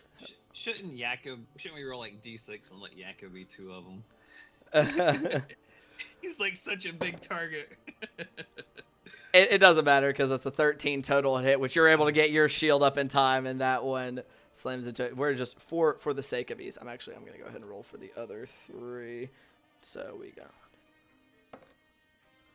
Yeah, okay. Did Julian get his held action? Bart. He said the goblin boss. The boss hasn't done anything yet. Oh, okay. Yeah, good part. So 3 more arrows coming out from these long bows. 1 at Jakob, 1 at Bart, 1 at Ella. So Jakob first. With a 17, still not quite making it. Seeming to like get lodged in a gap of your plate, but not seeming to make it all the way through the chainmail. Bart. With a 14, once again seeming to go skittering off the rim of your shield. And then Ella, she's able to dodge out of the way as these 3 arrows just come zooming past you guys. That then brings us to the other goblin. No, this then brings us to the goblin boss's turn. So, I was like, I'm going to do this a little different to see if maybe it makes it easier to read the initiative. It does not. Just for anybody that is aware. Sorry. No, this is the way I did it that fucked me up, not anything y'all did. I was like, maybe this will make it easier, and it did not make it easier. So what all can he do? Let me double check. So what he is gonna do? Oh man, he is going to yoink a javelin from his like a little side holster that he's got. And as he is the one that has been saying words that he can understand, he's gonna launch it at Jakob. And that triggers And my that attack? will trigger your attack. So make your 1 attack. Alright. Yeah. Crit him and delete him, so we don't have to worry about him in the initiative. I did not crit him, but Unfortunately, with a 10, he once again another like little stick that is now sticking out of a gap in your armor there, Jakob. a 21 to hit though. 21 will hit. Go ahead and roll damage. Cool. That'll be 13 points of damage. Okay. Very nice. You said 13? Yes, sir. All right. Your arrow kind of flying forth and kind of catching him in the shoulder, and he kind of jerks back after he had let his javelin loose, and he kind of swings over, looks at you, and just releases what you can only assume is a string of expletives. I grin toothily. Okay. Was it a string of expletives? Yes. He's like, rotten fucking animal. Like, just angry. Because all he has seen Julian do so far is roar before firing an arrow at him. Hey, I specifically said I was trying to seem like the dumb brute here, so that works. Right. And what this one is going to do, actually, this guy, because we're now actually to the goblin's turn, like I said. This one is going to, because he was in an awkward little space there, is going to go 5, 10, 15, 20, 25, 30. Do you have? Wait, that's within his threatened space. No, it's not. He doesn't get reach. I thought you got a 10-foot reach. Nope. What? How does enlarge suck so much balls in? I don't know. Also, I don't have my AOP. And he doesn't have a reaction anyway. There you go. This one runs over and seems to be looking around and just kind of like bitch slaps this goblin on the ground. This goblin is now conscious. He's still prone, but for the purposes of keeping track of which ones are awake and which ones aren't, that one is now awake. 13. Make sure nobody else goes. The prisoners are continuing to cower in their little spot. A couple of the bandits are kind of like looking around, like seeing that like shit is going down, and they're just kind of like they don't seem to be like the farm folk are just in the back like hunched down as small as they can be. Some of the bandits seem to be kind of like they don't look like, ooh yeah, this is my chance to escape, but they are paying attention, it looks like, to what's going on. That's them. 13. DM, did you say bandits? They are using bandit models, dog. What do you want me to say? No, Yeah. I didn't know if it was the model or a Freudian slip. No, I mean, they're like ragtag looking dudes. Like, Gotcha. and that's them. That brings us to Jakob. What are you doing, buddy? So I'm doing what my party told me to do, but I am going to be running up to here. All right. I am. Let me check one thing. Okay, that's out of range. That's out of range. You think a big boy would be able to chuck a alchemist fire a little bit farther, but You're welcome to roll like an athletics check to see if you can get any extra distance on it. will that take any Nope. like action to do? No, we'll just it's part of the throw. That's a natural 20. Okay. Or- Big yeet. I'll say you can double the range at which you can throw it. So you can throw within 40 feet. Fog. Cool. Okay. So I'm gonna be aiming for that tent that I'm currently on. Which one? I'm sorry. Green The one on the over left. by me. This one? This one. Nope, Over here. it's not green. It just was a Oh, shadow. My this one. Okay. All right. So you were chucking there. Roll and a d20 plus your strength. Don't roll really poorly. Plus my strength is 12. 12. You grab one. You take one of the bottles of alchemist fire, and just yeet it across. It just goes flying across, slamming into right here. And I'm not sure the best way to make it on fire. Candles. Not candles. Just I think pop I the have fire just on top of fire. I think I have just floating nice. fire I can use. Where's lights? There we go. The thing that I used for my mother's Right. Yeah. little yeah. thingamabob. So that one now appears to be ablaze. And then I am going to use my second attack to hit the tent that's right here. Okay. Once again, roll a strength check. Attack a d20 plus your strength. Don't roll really really bad. 7. 7. I will say that's a 2 or a 3 on the dice. It's a 3 plus 4. A 3 plus with a 7. Oh wait. You can add I a have d4 advantage because in large. because it's a strength based. Do you get it on strength based checks or strength based attack rolls as well? Both. Both. Okay. 9 plus 4, 13. 13. There you go. Much better. You said this little one, right? Yes. So once again, you get that one hurled in there, and it is now also similarly ablaze with a like unnatural kind of greenish, just fire. Seems almost liquidy in nature. And then, not trying to get like a check, I'm just gonna look over at the prisoners and say, "This is your chance. Fight or die. It's your choice." And Okay. that's it. Alrighty. That now brings us to our much lower initiatives, which I think that just leaves our hob captain and our ogre. So you see the hobgoblin, who unsling a kind of a familiar sight to you almost, not a glaive, don't everybody get excited, but of a great sword, though of a much less nice looking. It's a big, it's single edged and seems to kind of come up to kind of like a kind of cruel point there. It's kind of like jagged in places. Seems like maybe it's like slightly serrated, and seems to be kind of slightly stained red.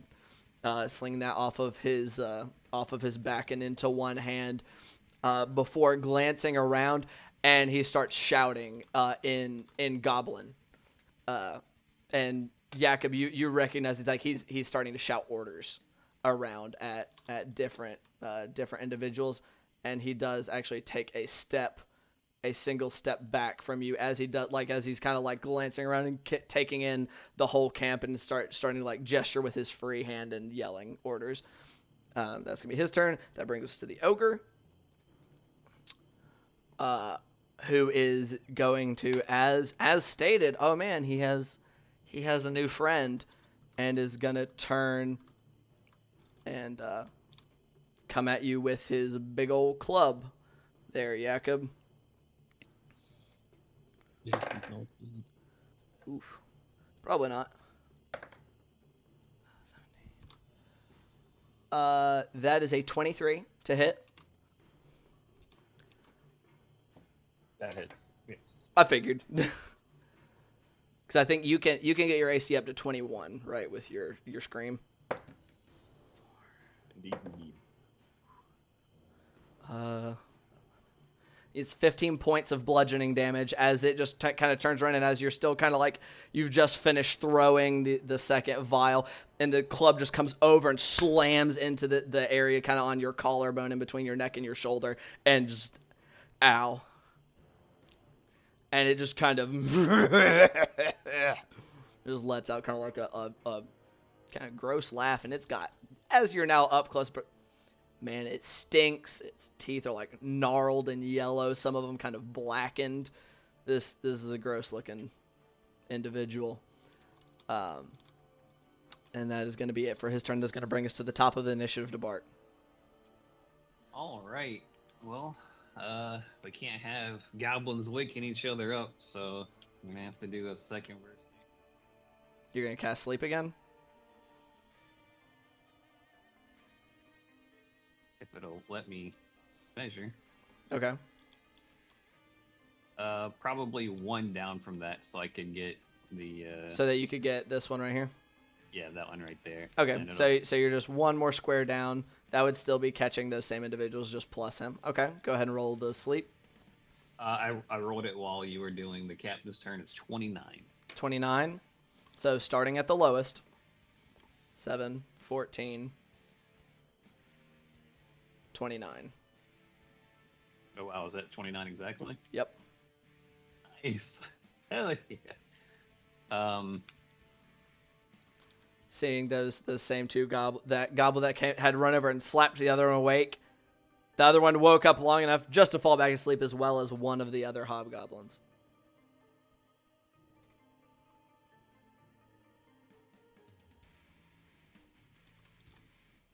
All right.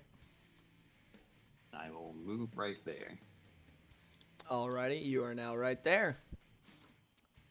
Alrighty. That's gonna bring us to Julian. Awesome. This little bastard behind me, but I think I'm going to ignore him for the time being. Sure.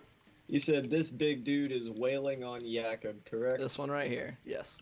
The giant yellow-skinned ogre has a club that is basically just a tree that was ripped out of the ground and deprived of most of its branches, and has just walloped him pretty hard. Well, that looks like some big prey to me. So we going to Sure. bonus action to hex. You're hexing him. Okay. Yep. Oh shit! And then I'm gonna drop my d20 and throw it across the room.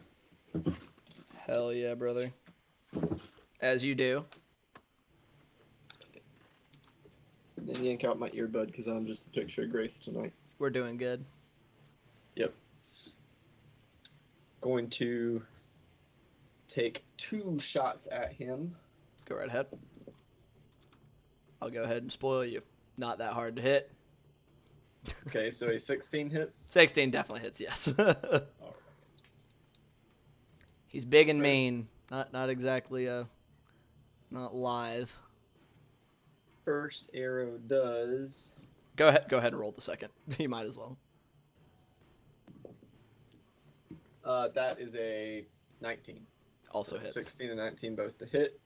And that is 20 on the first. 20 damage? Yeah. My goodness, very nice. Nice. And- Hell yeah, dude. 21 on the second. Holy Fucking Christ rip on a him bike. up, hell How yeah. the fuck? God damn, that D6 D8. Oh god, that D6 and D8 rolling real good. So for a total of 41 points of damage. The first one was 1 away from max damage. The second was max damage. 8 and a 6 on the dice. Very Hell nice, very yeah. nice.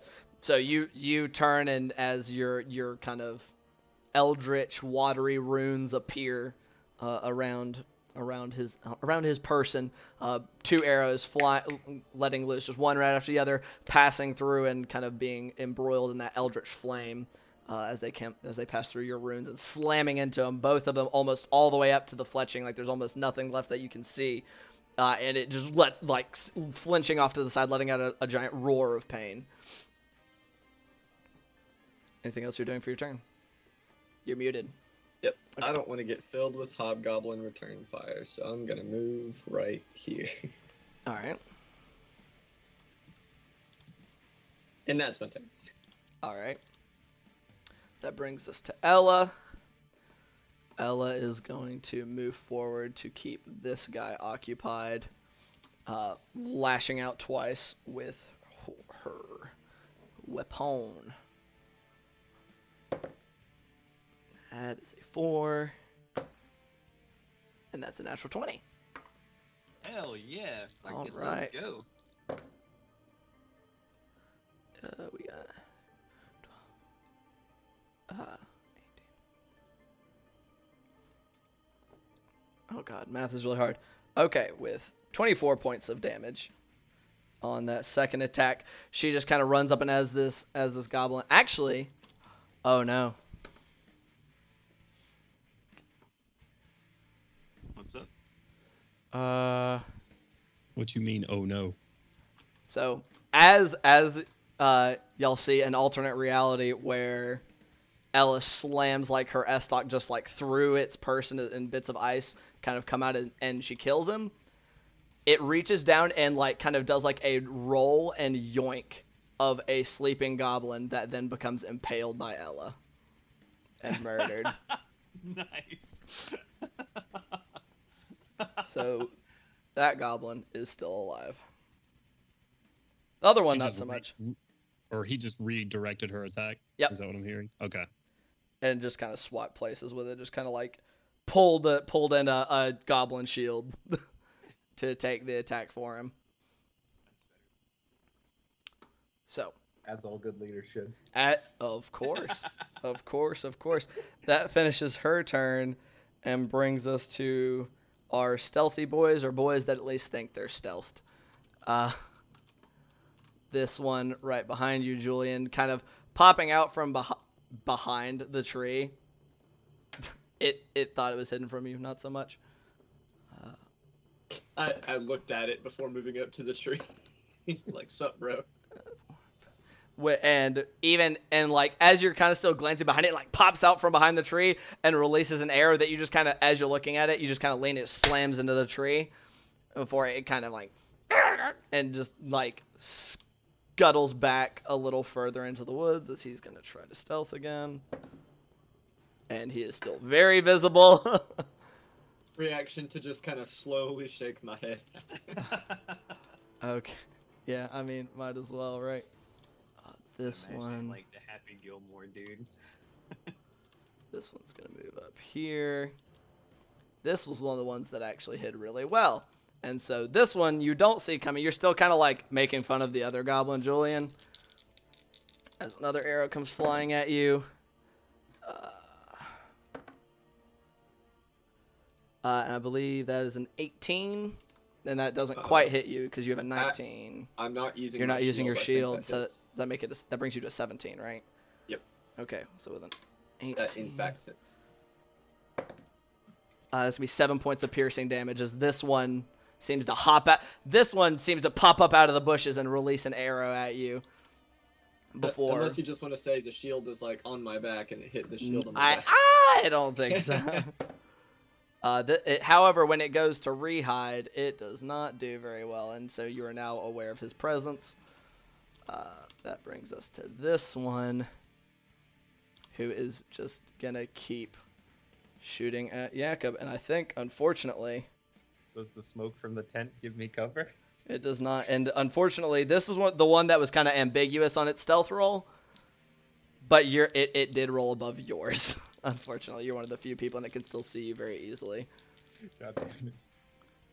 That's a natural 20. Alright. For the goblin. That's going to be 12 points of piercing damage, as this one seems to locate another chink in your armor. And this one... There's just like a grouping of arrows in that one spot. Yep, and this one, this time when it dips back into the woods to kind of maintain its anonymity, it does none of you appear to have visual on it. This one, which everyone can see, it just thought it was hidden really well. It's kind of like stepping out into these brush, and is also going to take a shot at Jakob because he's easy to see and doesn't require them to get too close.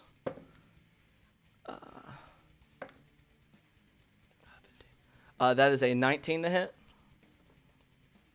I am going to be using the sudden cacophony for that one. All right.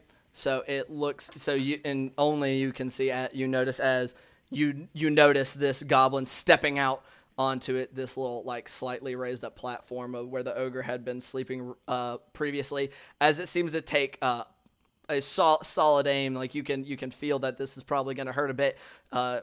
Send like streaks out from kind of where she's kind of in your general vicinity all the time, and lets out a screech right within this goblin's ear, and it throws off its aim, making it miss. So that is does that cost your reaction?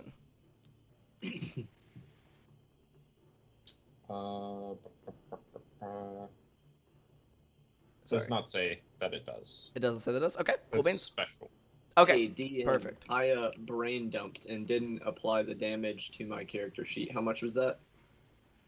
You took 7 points of damage. There we go. Okay, so it doesn't cost your reaction, so we're good. That ability has now been used, though. So this one, it does miss. This one is also going to try to step back off into the side and hide. And is similar to the last one, where I think everybody but Jakob and Ella can still tell that he has stepped off to that side to hide. That then brings us to our round. Actually, brings us to Gloob. You have a better dex than these guys. I am going to steady aim at the goblin leader. There's a cat hair floating through the air in front of me. I am going to steady aim at the goblin leader that Ella is right beside. Okay. Give myself advantage on the attack roll, and hopefully not roll a 1 and a 2 again. All right. Are you poisoning this bolt? Yes, I am. Okay, so you're using your 2nd out of 3 uses of poison? Correct. Okay. Yes. Rolled much better this time, and I get a D4 still. I can't remember how many rounds it this was. is round 2. Round two. You have There's one more round. you'll have next round as the last round. You'll have the D4. Okay. Might as well, because why not? 29 total. 20 definitely fucking hits. Yeah. Go ahead and roll damage. And I'll Alright. make his con save. That redirect ability is fucking rude. And your DC is 13. 13. He fails. Roll poison damage as well. Wow. Goblins don't have that high of a con bonus. Right. I was like, holy crap, that guy. Yeah. He fucking whipped. Did they have like a penalty to con? No. It's Oh. straight. His isn't anyway. His is straight D20. It's 29 points of damage total. How decide his fate for me, if you don't mind. Oh yeah. I'm just gonna be whatever just happened and sitting there. Gloob has no idea. He's just pissed off at this point, so he takes it, settles his breath one more time, and just wants to thread right through one ear and out the other. As he's standing, like probably getting ready to attack Ella. Yeah. So as it kind of, so it's like you got him as he kind of like did his weird roll where he threw the other goblin and used it as like part of the weight to move himself. And as he's coming back up from the roll, like you counted, like you were in your head kind of predicting, and you loose the bolt and it goes through and just into the other, like it, the poison, you don't even think the poison had time to really register before he was dead, as it just kind of then slumps to the ground, still with kind of like a leering grin on its face. Nice. Wonderful. All That right. is my entire turn. Very nice. Yeah, because you can't move, right? Correct. They definitely know you're there, by the way, at this point in time. Yep. Whether they can do anything about it, that's a whole different matter. Which actually brings us to our hobby's turn. Which, let's see here. They're actually gonna, let's see. Hum diddly hum dum hum. There's a lot of asleep goblins around these parts. This one's asleep. It doesn't do anything. This one's actually gonna walk over and wakes them up. All right. He did lose his turn though, because he was still asleep on his turn. This one, seeing the, good gracious. This one's going to take a step over kind of this way and is going to draw and fire, because they've now seen you cast spells twice. Is going to kind of draw and fire an arrow at Bart.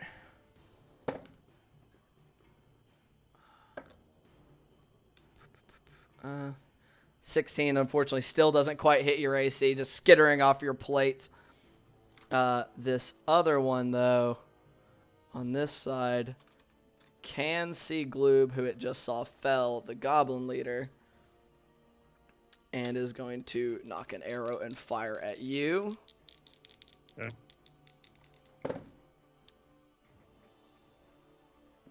Wow. Yeah, I don't know what to say. That's double natural ones. I know that feel, bro. That was me a round ago. 1 and a 2, not quite the same. It's pretty much the fucking same, same end result. However, Unless this guy's about to have a heart attack or something on the other side. So with this one, as it rolls a natural 1 and a natural 2, it pulls back on the arrow to loose, and the bowstring snaps. Just kind of like both sides kind of flinging everywhere as it just kind of drops and just kind of looks around, flings its longbow to the ground, pulling out its sword and shield. So that's them. That goblin's back awake. Did you say this was a hobgoblin? This was one of the hobgoblins. Yeah. As he's like, as Fired, it snaps fired. and he's looking back at me, I'd like to knock my next arrow and just mouth "you're next." Sure. I don't know if its perception is high enough to see that, but by all means. And that brings us then from their turn to the remaining goblins' turns, which I believe they are all asleep or dead. Yeah, 1, 2, 3, 4. Those guys are all asleep because this dude got wasted by his boss. That brings us to Jakob's turn. What you doing, buddy? So I actually have a question about the tents that are on fire. Does it spread? They're burning. It's burning through them currently. But a part of the thing, it seems like, with the alchemist fire is that it's sticky. It's like, so it's currently sticking, and it's not just melted. It seems to be almost melted, like burning through it and dropping through the tent into whatever is beneath. It's kind of like, it's almost kind of like a jelly. Also, and I'm so sorry, I almost left them out from this turn. Y'all see, so Jakob, you encourage them. You see a couple of these guys. You saw, like, I would say you probably noticed them before your turn starts. These two seem to be kind of muttering at each other, and they both seem to hop this fence and be moving around this back way. 5, 10, 15, 20, 25. So this one is back here, and this one's right behind him. And they appear to be circling around. You could probably make a good guess at where they are going. So there's a weapons table on the other side of that fence, or on the other side of that. And now that brings us to your turn. Actually, they can dash. So you see these guys both come hauling ass around this corner and seem to be rummaging about on that weapons table, seem to try to grab something. Like, they're just very picky. That one doesn't really fit my style. Well, it's more of they use their action to get over there, so they like come screaming around the corner, like reaching out and grabbing on to like something, trying to get something, like, as well as like trying to find like a shield or something, because they don't want to die. Hell yeah. All right. Great Weapon Master attack number 1 against Big Boy. Okay. Let's go. That's I'm going to really not sure be if this axe suits me. I'm more of a halberd kind of guy. 16. 16 does hit. Hell yeah. Go ahead and I'm roll going damage. to be menacing striking with a D8. Okay. Fucked his whole world up, Yakin. Just want to mark that off before I forget. Okay. So 6, 9, 11, 14, 28 points of damage plus a wisdom save DC 15. Okay. How much damage? 28. 28. Doesn't matter. The amount of damage that y'all just put into him in less than 2 full rounds is astonishing. As you just, in your big form, you just turn around and just kind of hack off this ogre's head in response, like like he's kind of leaned away from the pain of him smacking you. Just kind of bring the sword around and lop off its head at the neck. And it is dead. All right. With that, I am going to, let's see. No, my cover. My cover. Your cover, my line of sight. Good God. Moving to here's 15, and then moving to here is 20. I'm just gonna say that's my full movement to right there. Is that all right? You're in this square, so yeah, you'd move 25 feet to there. Yeah, sure. Okay. To be fair, you could probably just walk over that fucking chest and just be in between those hobgoblins. Yeah, but I'm going for the other leader. Yeah, later. Okay. Fair enough. So as you you step around him, he's like follows your gaze as you kind of come around him to his allies. Go ahead and roll an attack. Let's see. Okay, this one, it'll be a regular attack. Okay. Do keep in mind that even though the menacing that you did use the D8 for the menacing attack, even if the effect didn't go. That's going to be a natural 1, and you need to roll a D4. Hell yeah, that's my favorite part of the day.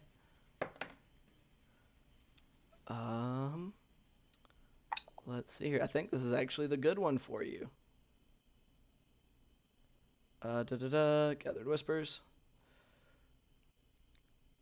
Okay, so nothing bad happens on the bright side, but within the next 10 minutes, you can ask your daughter about the results of a specific course of action that you plan to take within the next 30 minutes. You'll receive an omen as if you had cast the augury spell. Manifests as whispering. Good. So even as you just completely whiff the attack and the hobgoblin leader doesn't even move as you just you try to predict his movements and just slam into the dirt. You notice that Sen has come back up next to you, and it's like one of those. It's almost like an RPG where it looks like there's almost like a quest marker above her head. Just you feel like you should ask her something. Okay. She looks ponderous. How's that? That's a good word. I am going to be action surging. Okay, go ahead and action search. And same target, regular attack. Okay, go ahead and roll. Much better. That's going to be 26. 26 will hit. And you said this is a regular attack? Yes, but I am going to be menacing attack with a D6. A D6, okay. So it's going to be 3D6 plus a D4. 10, 15, 19 points of 19 damage. points of damage. That's a 17 on the wisdom save. All right. So,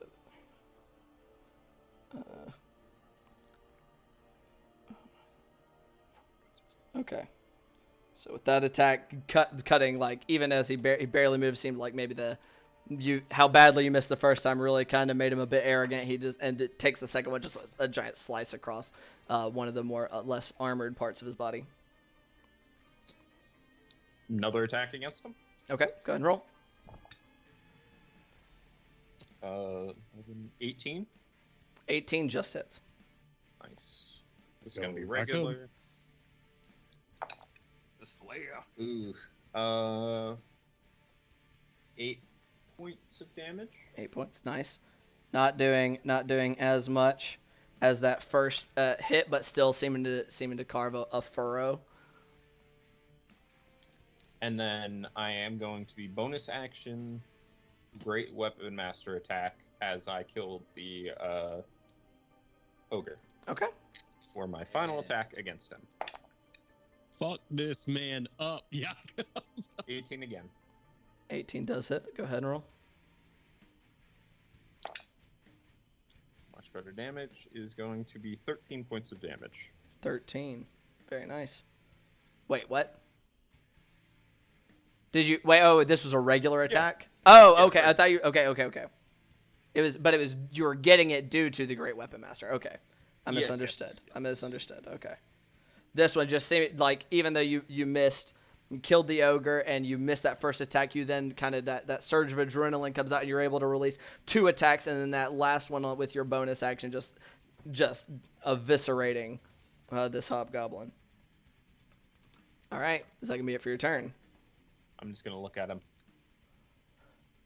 Yeah, that ogre definitely is going to be mating with me later. All right, and that brings us to his turn, I believe, because yep, that guy's dead. Yep, this absolute fuckery that is the way I organized this. This brings us. My DM heart hurts for you so bad, man. Yeah, I just it was like maybe this will make it easier, and it did not. So let's see here. Okay, let's see. Sorry, since he didn't make an attack last round, I wasn't ready for it. This guy, even as he's kind of bleeding, you see it just kind of let out a grin as like some blood kind of leaks from within his mouth, just kind of going in there, and he is going to make some attacks against you as well, Jakob. All right. Hope he doesn't miss. Probably yeah, because you just got your reaction back. That's gonna be 23 to hit. That hits. And yes, that is the plan. We're gonna wrap up this round. Top of the round, we're gonna be taking our break. If anybody was curious, so you are within 5 feet of an ally. So let me get my dice. I am? You're within 5 feet of one of his allies. Oh, okay, yeah. Yeah, I was like, you're within 5 feet of one of his allies. yeah. Let me clarify. So he gets a heap of extra dice. Okay. Okay, and then he can reroll these because he's cool like that. 9,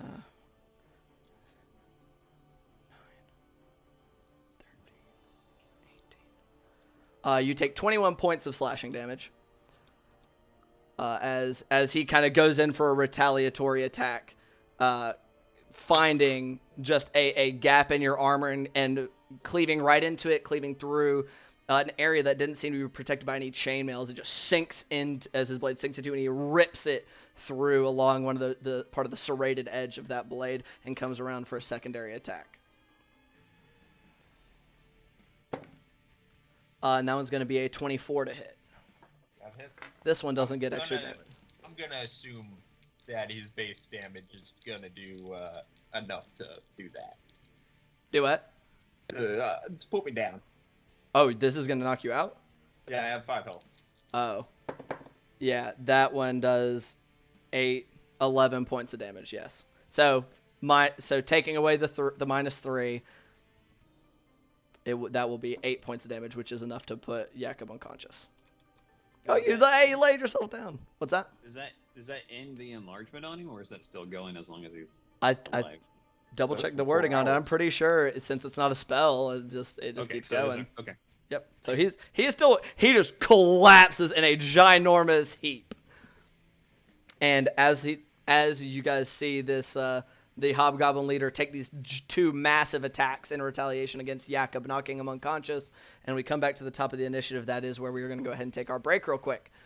So thank you all so much so far for being here. We're going to go ahead and take a quick bio break, get some drinks, use the restroom, all that fun stuff. But that's going to hopefully be only about 10 to 15 minutes. We'll be right back to continue this fuckery. So don't go anywhere. We'll be right back. Bye! And hello! Hello. We're back again. It's your boys. and some of whom are in great distress. God damn it, Christopher, your camera's fucked up. What the hell, man? Just like Jakob. Boy. Maybe. I knocked you unconscious and your fucking camera decided to freak out. So did Jakob's portrait. It's on protest. I guess. Jesus. I'm going to fix that. As I do so, for those that are not aware, our brave adventurers had settled on the plan to venture forth and do their best to save the imprisoned peoples within the camp of the goblins, and in addition to that, try to intimidate them or convince them at the very least that they were on a mission from Granny Nightshade herself, searching for the Oni, because he was secretly a traitor. So they marched their way on up, realizing that they had been spotted by some scouts that were out in the woods, deciding to ignore that. They went about their business, Gloob, sneaking off, disappearing without a trace, passing without a trace even, to sneak around to the other side of the camp, locating a couple of unfriendly goblins on the way and dealing with them swiftly, while his friends tried to convince the various and sundry goblins and hobgoblins. Unfortunately, not having much success, they then entered battle with Bart slinging out some sleep magic to put down a lot of the goblins, keep them out of the fight, and has been a flurry of blows, almost, you could say, between both sides. Several, like a hobgoblin, at least one hobgoblin dying, a couple of the goblins dying, including the leader of the goblins, Jakob dealing with the ogre, the largest visual threat within, before coming in and dealing several just massive blows to the leader of the hobgoblins, but not quite being able to put him down. The leader of the hobgoblins then retaliated with 2 massive strikes of his own, which, accumulating with all the other little bits of damage that Jakob had taken, was enough to bring him to unconsciousness. So we will be rejoining our heroes here at the top of this third round, which, if you all will recall, is your last round of Bless. Of this cast of Bless anyway. And that is bringing us to the top of the initiative to Bart. What are you doing, my small friend? You have just seen Jakob be felled by this better armed and clearly the leader of these hobgoblins. Hobgoblin. I'm gonna eat in right there, still within that dude's range, and I'm gonna hit my buddy Jakob with a Cure Wounds. Alrighty, go ahead and roll it. Third level. Very nice. Go ahead and roll it. Hell yeah. 7, 6, and 4. So that's 17 plus 5. You're up 22, my guy. Very nice. So going from death's door to feeling pretty good, Jakob, you are currently prone. Gonna use my bonus action to, I don't know, help him up a little bit, I guess. All right. So you got, as you're unconscious, your big motherfucking form, this little halfling is trying to get a hand underneath your arm to help you up. As that can be it for your turn, Bart. That'll be it. Alrighty. That will then bring us to Julian. What are you doing, buddy? With a wave of my hand and some of that good old primordial muttering, we're going to shift that hex on over to Mr. McStabby Hob. The one that just downed Jakob? Yes, indeedy. Okay. Go ahead and do so. We're going to try and put 2 arrows into his body in unpleasant places. Alright, go ahead and roll those attack rolls. Oh, that was so close to a crit. And that was a crit. Alright, cool. He is dead. Wow. If you hit him with both attacks, he is dead. Actually, if you hit him with one attack, he is dead. Okay, that was a 19 and a 20 on the dice, so... What, were you rolling with advantage? Nope. Oh, Those are okay. my 2 The attacks. okay. I was going to say, well, he had 5 health, so if you would like to decide his fate with your first arrow.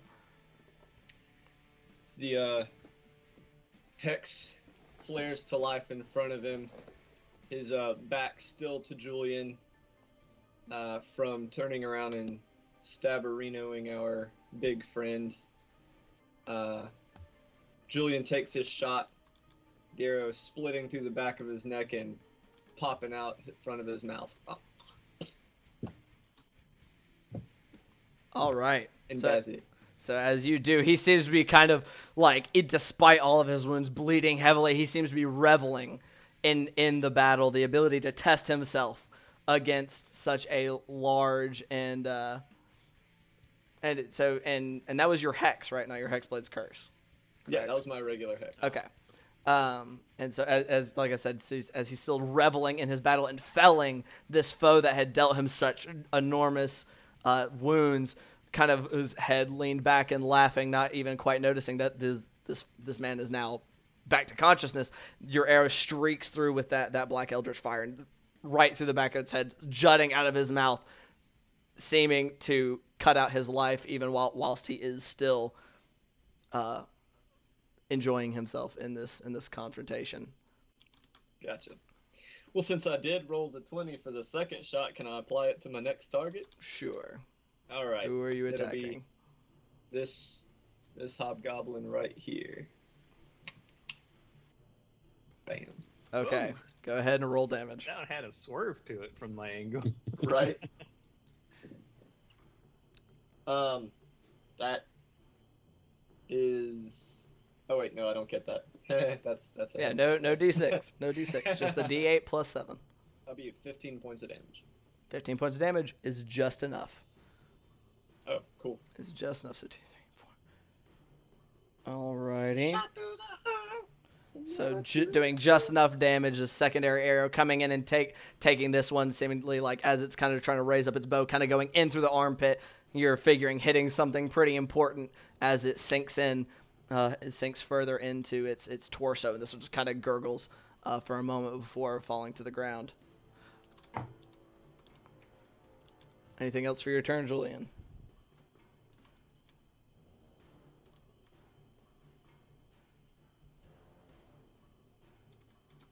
You are muted. Worrying about these here gobos and making eye contact with this one right here.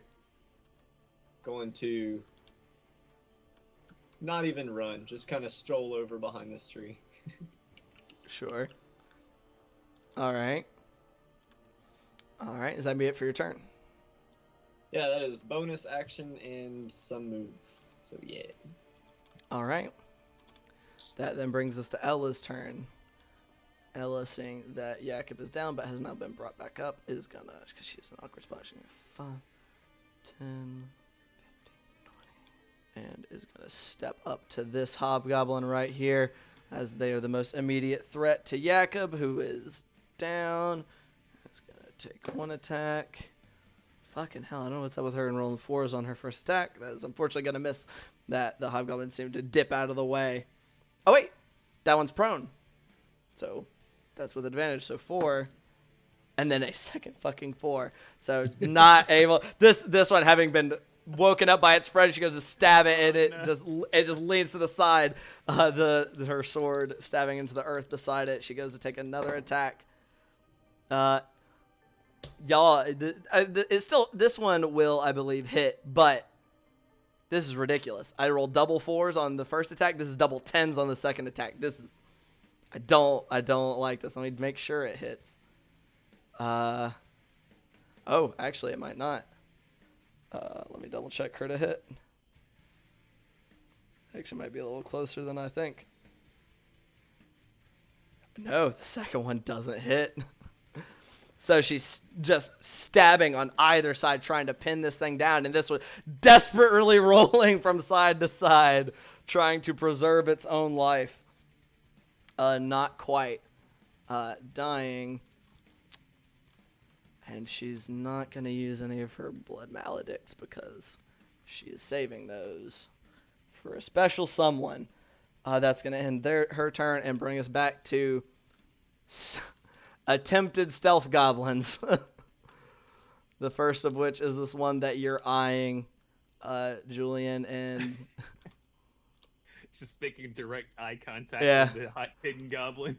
which it's gonna move, kind of dash out over to this way, getting into the open and seeing you, just kind of squeak and snap off a shot at you with a 7 total. It just goes whizzing past your head as it then turns to continue to run back, and then stealth. And this one, it does, as it kind of goes back behind these trees, you do lose sight of it. This other one, which has also been harrying you, steps out from this side and is also going to take a shot, but it had also rolled really poorly, so it is not hidden from you either, so it doesn't get advantage. And misses as well, just arrow just twanging off into the distance before it is also going to run back and try to stealth. That was fucking bounced off my dice tray, and that one also seemingly disappears. As they are continuing to try to harry you, at the very least. That brings us, where are our last two fun buddies? Oh yeah, we had our guy that did successfully stealth. He's gonna come out over this way. Whoops, I gotta unhide him. Oh, did y'all know that if you don't unhide something and then you turn off your ability to see them, they move back to their previous position? That's kind of cool. And this one is gonna snap off a shot at Bart. No! I still don't have half cover from Jacob. Cocked. No, it doesn't fucking matter. That's only with a 15 total. This just seeming to, you just as it comes whistling like right past back behind your head as you've leaned down to help Jacob up. It's then gonna come running back into the woods to stealth itself. 13. This one they keep getting in these awkward, like, most people can see them kind of scenarios. Because I think the only ones are Jacob and Ella, who can't see that guy. And then our last one, who seems to feel like he's hidden, is going to take his steps over this way and take his shot at Ella, which he rolled, I believe, poorly, so he is not stealth from her either. And misses as well, going to stealth again. This time seemingly to disappear. That ends their turn, which brings us to Gloob's turn. My turn. It does. Okay. Our little froggy friend. You've seen, back. yeah, you've Conscious, seen but- Jacob go down, but then you saw the glow of Bart's magic as, you know, it would appear that he healed him.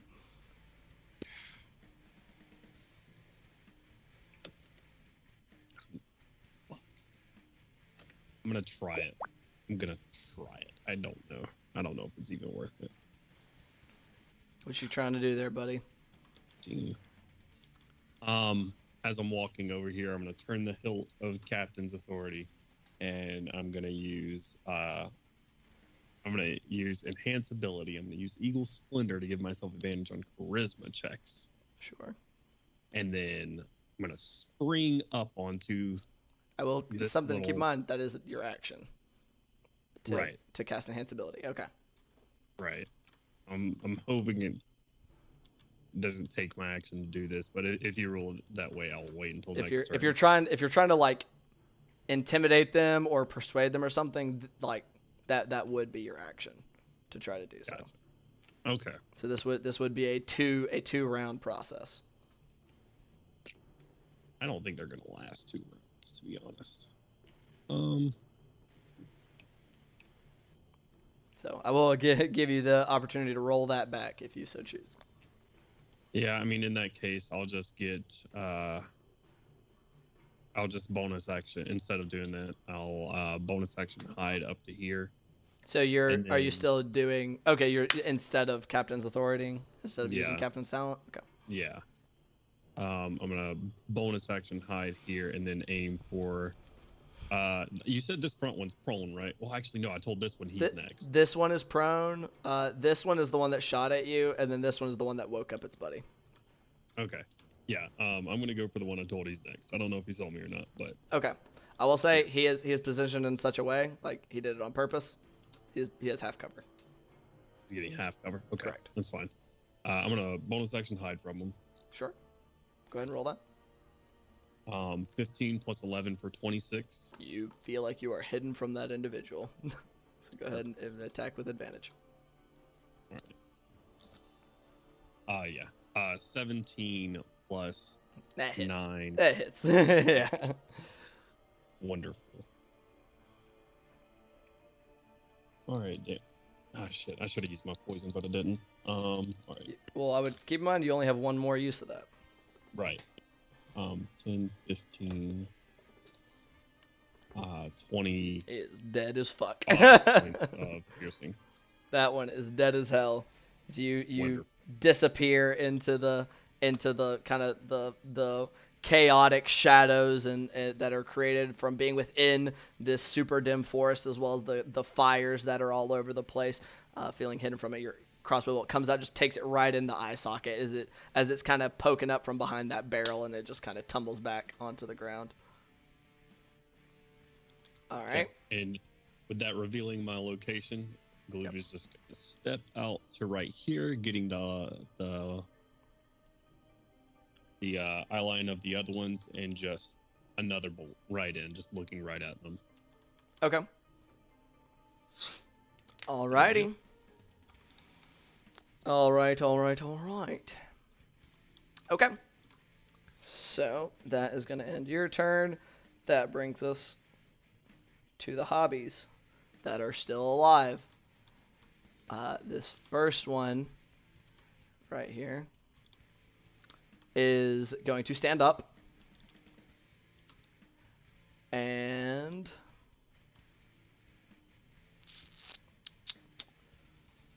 he's going to hold his action for a moment. As it notices, it looks like it kind of glances over to its buddy as it stands up and kind of jerks ahead at Jakob, who is not hard to tell is now conscious. And it goes to hold its action. This one runs around to this other side, and they both go to stab Jakob. So, Habbo number 1. With advantage, that's a 20. Which, long swords. 8. 13. 15 points of damage on the first hit. And then the other one's going to try to stab you. That one with a 22. 10, 13. That one's going to be another 15 points of damage. So these ones seeming to have really identified how big of a threat that Jakob is, and that his back to consciousness seem to pair up and just instantly just slam into him, into his very large form, taking him back to unconsciousness. Yep. Were they each getting 2 attacks, or is that They each both got of them? 1. Okay, that's the. Yeah. Just Jakob's not about to get. They just kind of coordinated. Like the other one stood up and just kind of like coordinating that they wanted to do it. And as it came around, they both went in for their 2 attacks. Just kind of bam, bam. Ending their turn, bring us back to the fucking unconscious goblins. Nobody has woken any of them up. They're still asleep. And then that brings us to our escape artists,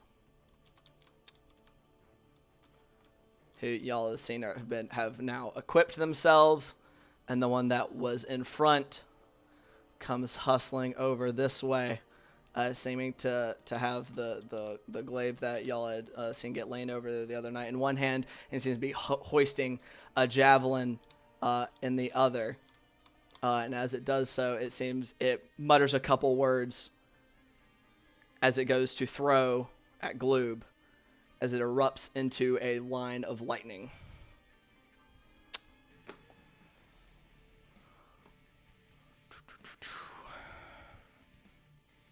Let me see here. That is coming from the bandit. That is coming from the bandit. I'm just saying, I fucking called it, motherfuckers. I called it. That God damn it. that is a 16. That misses. That My AC misses. is 17. Very nice. I still need you Okay. and Bart And Jakob, unfortunately, you were unconscious, so you take a failed death save. I need you two to make dexterity saving throws for me. Let's go. Oh no, it didn't roll. Dirty well. 20. All right, So very I'm nice. still gonna take like 90 points of damage. Is Do I is get not my that great. D4 to saving throws? Yes. Fuck my life, dude. I don't know. I had it pulled up, but I lost where it was, so we're having to re-pull it up. 7 plus 8. 15. 15. Both of you save. Oh, fucking. Javelin of Lightning's DC isn't that crazy high. That is still fine. So does he kill those 2 goblins too? 17. I will tell you here in a second. 17. Y'all still both take 8 points of lightning damage as the javelin comes sailing past you, and Gloob, it just barely misses you, burying itself into a tree, seeming to revert back into a regular javelin, but with this, with the new proximity, seeming to be more finely crafted and seems to have some runes and things upon it. And so he threw these 2. So it would have affected one of them. That one will make the dexterity save, which it might not succeed on. It does not. So it takes the full. It dies. This one. Yeah, I was about to say, if you said they only had 7 hit points earlier, then The goblins only had 7 hit points. Oh, you're Right. talking about the. Oh yeah, this goblin. Ones that are- This goblin is also the only one that would have gotten hit, and since it's unconscious, it doesn't get the save. It There fails is, it. there is one right behind me as well. I don't know if you see Is there? that one. Yeah. Since it Sort of- missed, I will say that it kills that one as well. Since it flies in a straight mean- line, it has like a long range. I'm not trying to get other goblins killed. I'm just No, curious. no, if this no, guy was no, just being absolutely. especially vindictive, like I'm gonna get 4. But so yeah, so it killing 2 of the goblins, one of the hobgoblins that had just finished off Jakob, like it heard the crackling of the lightning behind it and turned just in time for this, like it just blow past it. It just like it jitters and falls to the ground. And before you see this humanoid just kind of give a big grin and step back this way. This one seeming really... Actually, you know what? He's an asshole. This one kind of like walks up, like kind of running up to him, and he's going to take his other attack against him. Just kill the other bandit or the other prisoner. Yep, and he hits. I think we found the Oni? Question mark. Yeah, and just like as the other one kind of runs around to do whatever they were gonna do, he just kind of whirls around it, whoosh, just slamming his glaive like into his midsection, killing this other bandit. Does this dude like wildly like get hit with force that would be uncommon for a medium-sized creature?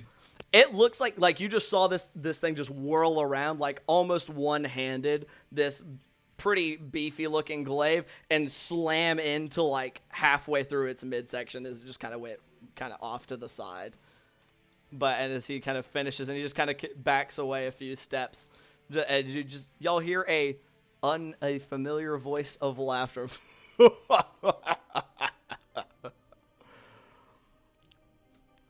And that's gonna end his turn. That brings us to Jakob. Make a death saving already throw rolled for it. me. Okay. You marked it? Alright. There's nobody left below Jakob on the initiative. Brings us back to the top of the round to Bart. I will. Actually, I'm sorry. Technically, Jakob still got his turn. Y'all see this bandit vanish from the place where he was standing after he backed up. Okay. Now it's your turn. Sorry. I will use a bonus action to I use a bonus action to get Jakob back up with a healing word. Max for 9. It's not gonna matter. Nice. It's but you got back up for 9. And then I will use my action to, since I don't even know where Julian's at right now, I will emboldening bond Gloob, Jakob, and Ella, and I guess myself. I realize that I've just had this on like full ass daytime this whole time when it's supposed to be dark as shit in this fucking forest. I'm sorry. I mean, it helps with maneuvering, so. It does, but we also have exposure up pretty high, so it's easy for y'all to see. But I just want to make sure we got the vibe going with the fires being all bright and stuff in the darkness. It is very dark on stream. Is it really? I have the exposure almost all the way up. It's pretty dark. Oh yeah, it's. I'm not exactly sure which square this hobgoblin's gonna be, but whatever square they're in, I would like to move one square into them so that if they decide. Technically, he'd be occupying this square because Jakob is technically occupying that one next to him. All right, I'd like to be right there in case they decide to run, so I get an opportunity attack. Okay, and so you said you healed Jakob, so Jakob, you're once again conscious. Yep. And embolden the 4 people of everyone in the party except for Julian, who's right. So you got yourself, Jakob. You did Ella instead of yourself. No, it's proficiency, isn't it? Oh yeah. Sorry, I was thinking ahead. So you got Ella, Jakob, and Bart, or Ella, Jakob, and Gloob. Yeah. Okay. So just keep in mind that you have those D4s, and that will bring us to Julian. Okay. And I will just use my like shit. It's like one of the humans is freeze the Oni. He went behind that tent.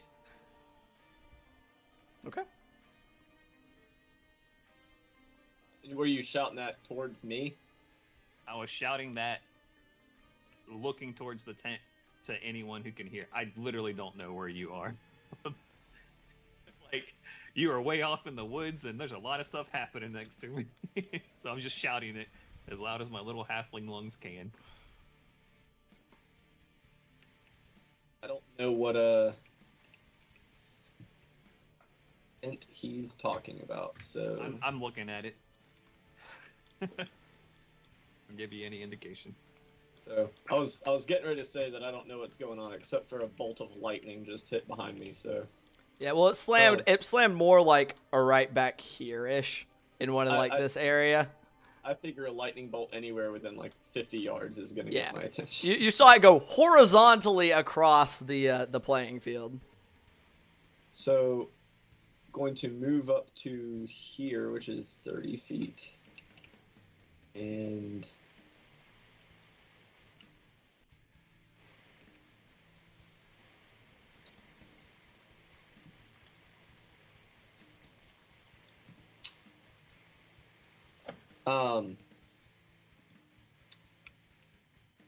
Going to summon the Spirit of Predation to here. To where? I thought you were about to summon it on the fucking prisoners. I was like, that is fucked up. Okay. So let me go ahead. I don't know why I forgot to save your guy. We're gonna, regardless of what it is, we're gonna use the armor because it's easiest to remember that that's your guy. All good. And we'll give that control of that to you, so you now have control of that guy. Cool, so you get summoned right there. And so invisibility doesn't give you immediate use of the hide action. Can the spirit tell where the Oni is? It just appeared. It did not exist previously. But like through like rustling or anything like that. Roll a perception check for me for the creature. Oh Jesus Christ! It won't be as hard since it can't see, but this is also a since you're going for sound, not necessarily disadvantage. It's how you're trying to locate it. See what this thing rolls on. Not shit for rolls, so that'll just be combat summons. They are indeed. That is a flat 14. Let me see something real quick. I know rules is written.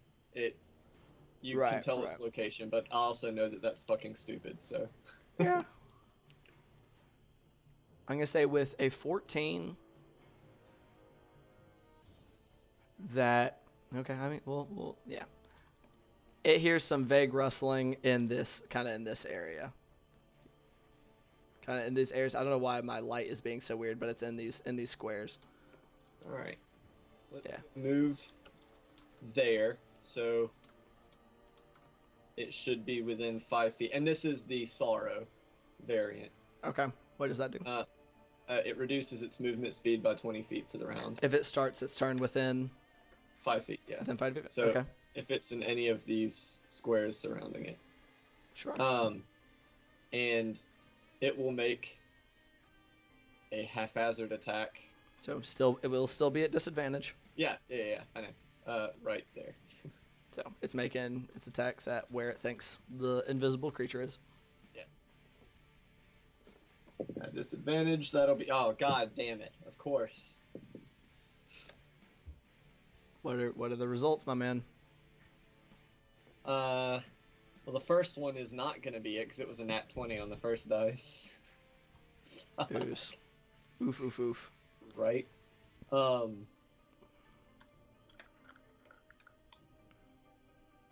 That will be a 15. 15 does not hit, unfortunately. As you summon this thing, it hears some rustling and it comes like floating or skittering over and goes and makes an attack, kind of like lunging out with a large kind of like eldritch, like dripping, like with a dark ooze, almost these like long nasty claws. It reaches out and claws out, and it whoosh through space, like coming down into the earth and kind of like clawing up some of it. So I'll see an Icarus Shadow Beast snapping at nothing right next to that log. Yep. Yeah, that'll be my turn, I guess. Alrighty.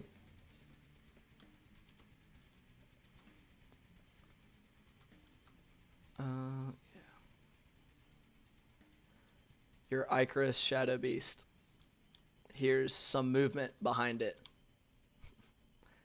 And if it so chooses, it can try to lash out with an AOP. At disadvantage, I'm guessing. Correct.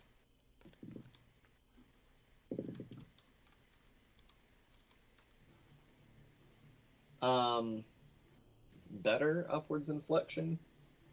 13 and a 17 on the dice, so that'll be a dirty 20. Dirty 20 On will the hit. 13. Roll damage. Good fucking god. I hate invisibility things.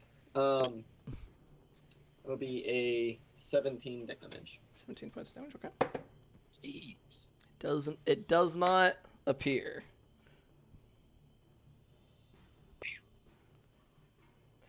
So you said 17? Yep. All right. So it seems to make contact. Alrighty, and that's gonna be it for your turn, Julian. Yeah, that's all of the things. Do we see where it made contact at? It seemed to be like as it was passing past it. It seemed like you heard like a swing as it swung and like an impact as it was passing back, like somewhere behind it. You couldn't tell like the direction Okay. afterwards, but all right. So that's gonna be it for your turn. Actually, gotta scribble somebody out because I forgot to mark that they were dead. It's so funny because I have some of these guys on here, but they never get their turn. Ella is gonna turn and try to deal with this last hobgoblin. Make an attack number 1. They said that one will hit. Fucking finally. Jesus. Come on, Ella. Do your job. 8, 10. Killing the shit out of it with 1 hit. As she just kind of turns around from as kind of was like trying to fuck him up as they went to murder the fuck out of Jakob, and just lunges forward, putting her S-Stock through its throat in the ice, kind of like freezing out around it before she whips it out, and it just kind of cracks and its head and torso separate as it lands on the ground. However, she can't see any more. Actually, Ella can't see any more enemies because her passive perception is really fucking shitty. So Ella's gonna stand right there, and as she just looks around, like from the source of where the lightning crossed about, and is just like looking around to where the shadow beast now is, which she recognizes even if she's not wholly comfortable with, as being Julian's summon, and knows that an enemy was around that way. So that's gonna end her turn, bringing us to some of the only enemies y'all still have on the field of battle, which is those fucking goblins, which. They are going to make some saves for me because things have gone badly wrong in their neck of the woods.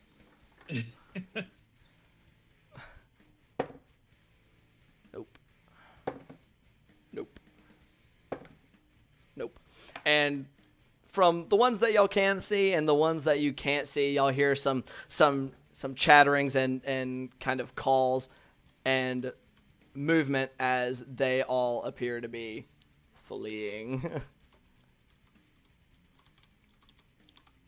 So unless anybody intends on fighting these goblins, we're just gonna say they're running away. Any objections? You're good. Nope. Yeah, y'all kind of hear some of them. Some of them you hear, some of them you don't, as they scuttle off into the woods as this has gone badly wrong. And they're not sure what's going on, and anybody that would be smart enough to tell them what to do is fucking dead. Or doesn't seem to care about them. So we're just going to scratch them off the list.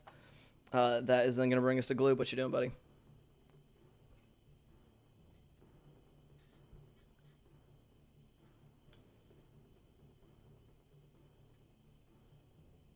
We know that the Oni's here.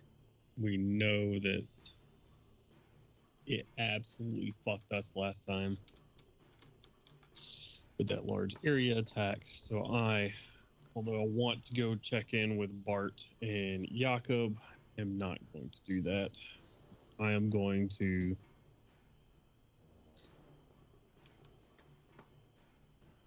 move and bonus action dash if I need to. And where are you heading towards? That'll work. I'm going to swing back into the woods. Okay. So you're going back into the woods? Yeah. Or I think it was here's a 5, 10, 15, 20.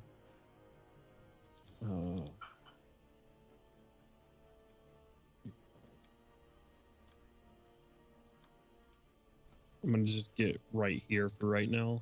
All right. And I'm going to use my action to hide. All right. Go ahead and roll that stealth check for me. And that'll be everything. And just, obviously I can't use an action to perceive, but I'll be looking out for the Oni, obviously. All right. That's a natural 20 on the stealth check. Very nice. 31. Good shit, dude. Good deal, man. That's fantastic. All right. You feel very stealthy at this point in time.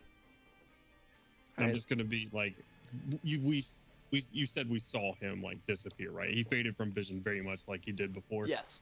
Okay. I'm just gonna be like intently staring at the leaves for any sort of like rustling or movement or anything. Oops. All right. All right. All right. All right. All right. So.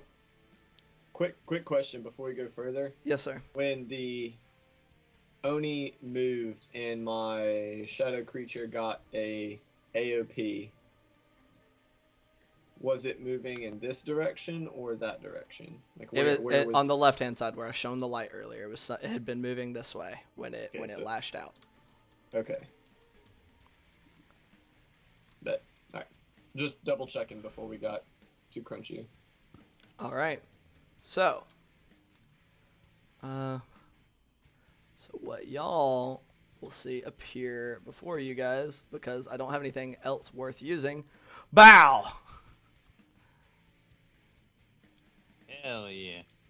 Make sure this is large, apparently. So I figured the closest thing I have to something that big with a glaive is something that big with an axe. That seems a little bit bigger than large, That but really sure. does. It is this. Apparently, it's a 2x2 square. I don't know what to tell you, man. It really does. God damn. That's it. Properly imposing. I'll say that. Fantastic. I'm glad you feel that way. Let me measure some stuff. That's like a difference in between you going into the kitchen and making a ham sandwich is large versus a $5 foot long. Good stuff. So, Shit. what I would like some of y'all to do. Is die. No, Some deck no, saves, no, I'm no. guessing. No, not Dex. Oh, Fine. con saves. Also, no. Joke's on you. Wisdom. I'll get it right. It is gonna be a wisdom save. I'm sorry, I've lost my spell. I would like Jakob and Julian to make wisdom saving throws. Also, the D4. you get your emboldening bond D4 if Bless has faded. 17. Okay. With the D4? Yeah. Julian, you do not get a D4. I do not get a D4. You do not get the Okay. D4. You did not get emboldened. Okay. Fuck. Oh shit! Warlocks have proficiency in wisdom saves.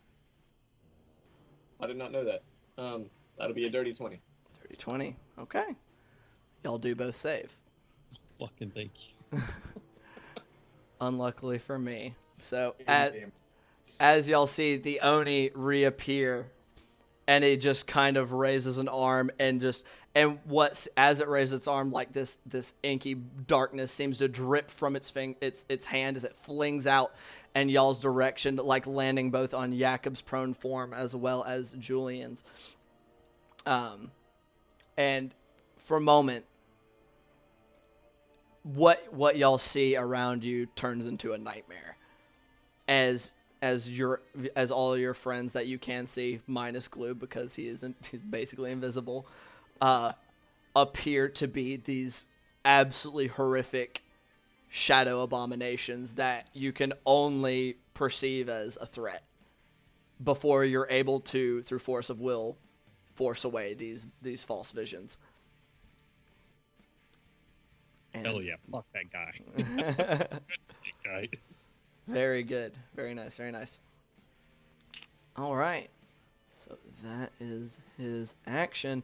And as he sees that this didn't seem to do anything, he just kind of his face just seems to kind of like as much as it can, because now that you see this guy revealed himself, I'm so sorry I forgot to give his proper physical description, as opposed to the hobgoblin previously, or the kind of raggedy bandit looking guy that he had been just now. You now have a hulking figure that has a kind of faint kind of blue tinge to his skin and is kind of similar, but in a leaner frame, less bulky than his close cousin who Jakob slew earlier, is just bound with these giant muscles and clawed fingertips, and this like his overly large mouth for how large for his face it seems to kind of go a little past where it should, that is filled with these ugly, gnarly, not as yellowed and grim looking, but just these like they're just poking every which way and are pointy and sharp, and just seems to have a light, like red light seems to be kind of burning from his gaze, with this long matted kind of white, kind of dirty off-white hair that hangs past his shoulders, and it seems to not be wearing much of anything but these kind of breeches, as well as has a belt that has some pouches and stuff hanging from it, and its glaive appears to have grown to size as he became a large creature. And so as he just kind of does it, just kind of looks, as much as you would figure this horrendous creature would looks kind of disappointed that his spell did not seem to take effect. But that was some of his movement as he just kind of takes a couple steps around this way, just kind of and is maintaining, looking at the group in front of him, which that will bring us to Jakob's turn. don't forget his movement speed is 20 feet less than usual. It's not just for the move away, it is 20 feet for the entire round. Yeah, that's within his movement. Jesus God, okay. He has Alright, legendary actions, if you recall. No, I did not Okay. recall. Standing up. Okay, that costs And- 15 feet of your movement. 5 and Oh. Get me there. 5, 10, 15. So from here.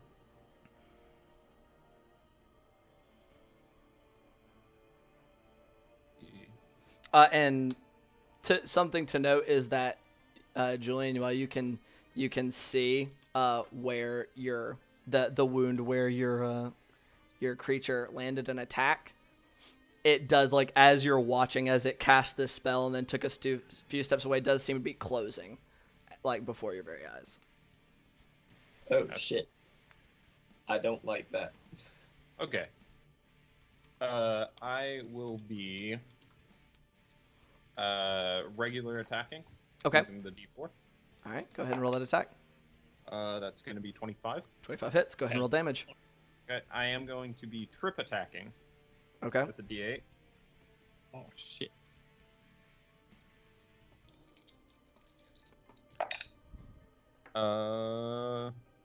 That's a strength saving throw, correct? Yes, DC 15. That is. I think that. You said 15? Yes. Is a 15 on the nose. Okay. Very close. 19 points of damage. Very nice. Okay. Good deal.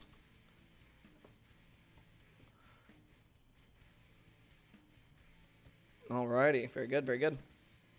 And then second attack going in. All right. Woo! 25 again. 25 also hits. Go ahead and roll damage. I am going to be using my last D8 to attempt a trip attack. For another trip attack. Okay.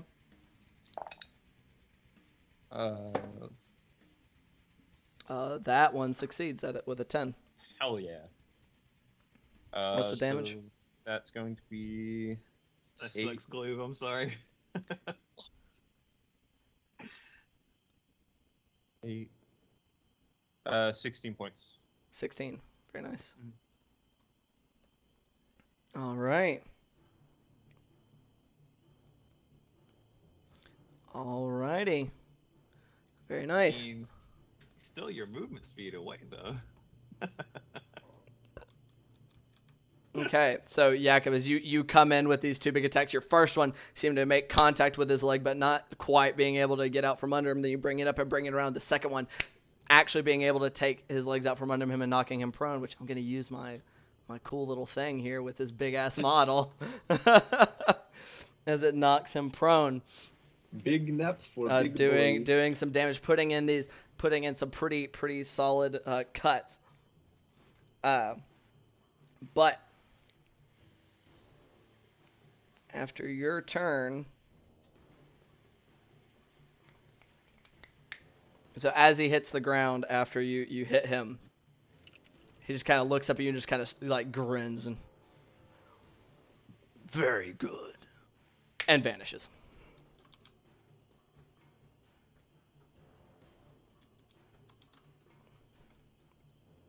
He's not casting a spell or anything when he does that? Doesn't seem like it. I mean, it seems like it's like he's exerting some kind of will, but it seems like this is something he can just do. This is an innate ability of his kind. In 3.5, we call this a spell-like ability. Right. Does Dispel Magic still work on those kinds of things? You'd have to try find out. What is the wording of Dispel Magic? Or magical effect. There you go. That is your answer. Does it sound like he gets up after going invisible? Not from what you can tell with your passive.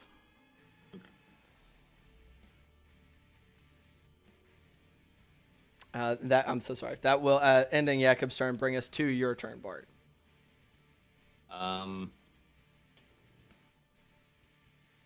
Yeah, I mean, we need to be able to see this guy, so I am going to 1, 2, 3, 4, 5. That area that I think that he's in, I'm going to cast Dispel Magic. Okay. Which, seeing as Dispel Magic is a 3rd level spell, and Invisibility is a 2nd level spell, it does automatically succeed on making invisible, which you see that he is still prone, kind of like starting to lever himself up. All Say right. Say something to him. Say something. Oh, I'm getting there. Hey, buddy, what are you doing? You got any lullabies for me this time, or are you gonna fight? Come on. I'm waiting to be hunted. And All right. that's the end of my turn. That's gonna be end of your turn. Guy. And as you end your turn, he just kind of looks at you and sneers. Very well. And vanishes again. All right. That'll bring us to Julian's turn. All right. Going to hustle here and then try and put 2 arrows in the squares where Buddy Boy was laying. All right, make 2 attacks at disadvantage. First attack at disadvantage. You're at like super disadvantage because not only is he invisible, but he's prone. Um, And he's shooting through Yakub's And legs. he's, yeah. no, he's not. Yes, you are. Not for. No, that's a large creature. I can go right there. There's both a Yakub and a structure. that is half cover.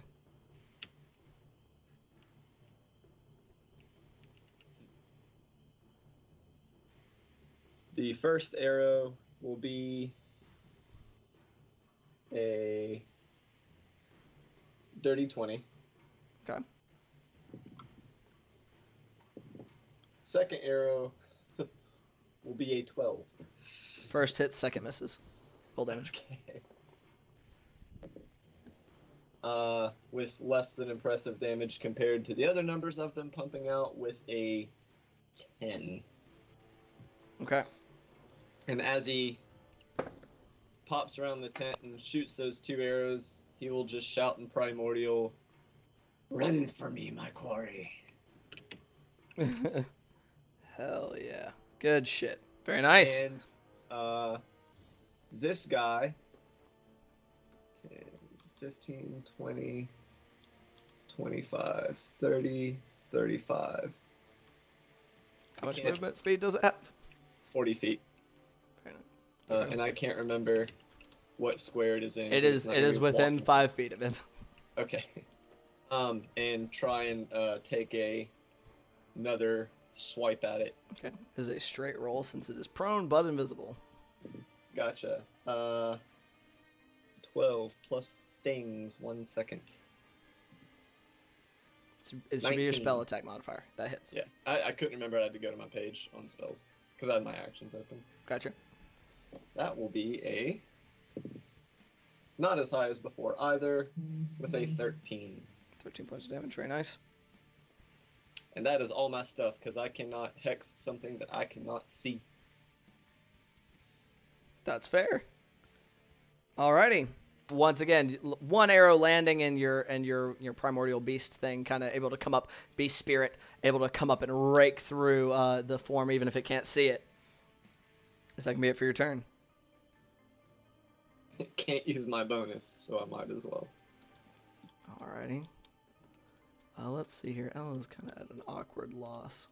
However, she did see it, so she's going to kind of 5, 10, 15, 20, kind of coming up next to it here. And is going to try to make some attacks at it. That is a miss. That is also a fucking miss. Ella's even trying to hit something that she can't quite see, not able to quite land and attack, bring us to Gloob. Okay.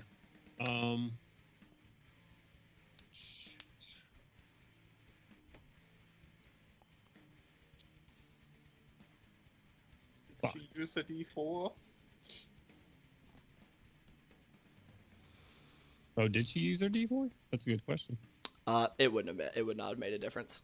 It was a 1 and a 6. Would not. God have, damn it, It Alan. wouldn't have made it. Alright.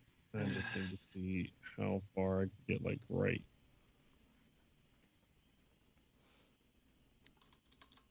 So 35 would put you in that square.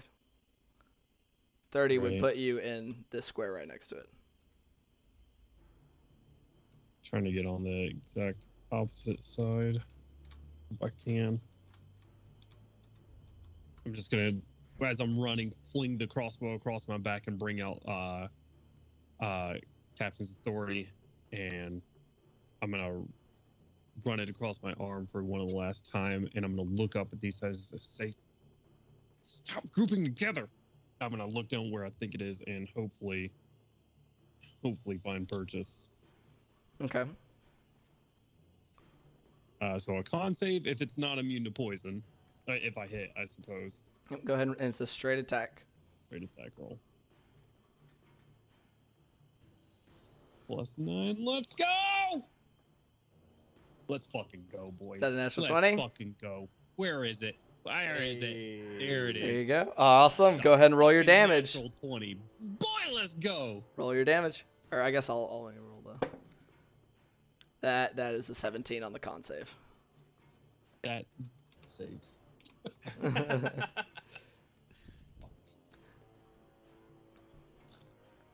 Oh my god, I always roll terrible on dice damage for crits. 1, 6, 2, 8. +6, 14. 28 +5 for 33 points of piercing. Very nice. My goodness. All right.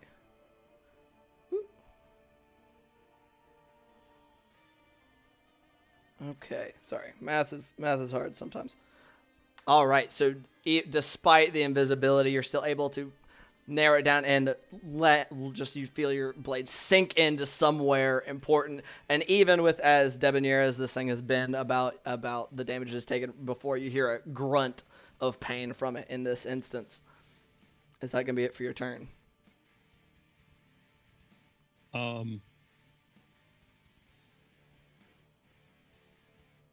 I realize how bad of an idea this might be, but if you'll let me, I don't want to lose this fucking thing again. So if I can, when I sink Captain's Authority down into it, I want to like keep it in there. I realize that I won't be able to use it for my next attack if I do this. Are you trying to like leave Captain's Authority in there? You're like letting go? Not letting go. I want to hold on to wherever he's going. He's Okay. much bigger than I am. So I'm Sure. expecting that wherever he goes, I'll probably be fucking yeeting off with him. Sure. All right. Okay. And then I'm So gonna whip you- out the dagger in my left hand as I do. Try to go for a bonus action attack. Not on this one. Oh, okay. Yeah, just for when he takes me, I'm gonna have this dagger in my hand, Okay. ready Alright. for my next attack. We'll fucking Oh. see. Oh, we lost Julian. He got colded. Don't even joke about that stuff. I mean, on the bright side, if you're attached to him, can he cone of cold you? He's immune to cold damage. Just gives himself a like. Boo! Jesus, Oh, that man. that will bring us to his turn. Hold on, gotta double check things. So I'm gonna try to give Julian a little time to return. All right. Since Julian isn't here, I want to remind about his slow from his Yep, creature. yep. Don't worry, I recall. So, Well, if my plan goes off without a hitch, you're about to see exactly what his movement speed is when glue gets flung in the fucking air. right. Which means that, yeah, basically, because he can fly without needing wings. So, Gloob, as you start to lift up into the air, make a strength saving throw for me Oh, that's not good. to maintain your grip as you start to get yoinked up into the air. I believe you got a D4. I got a D4. What's my strength saving throw? +1. All right, boys.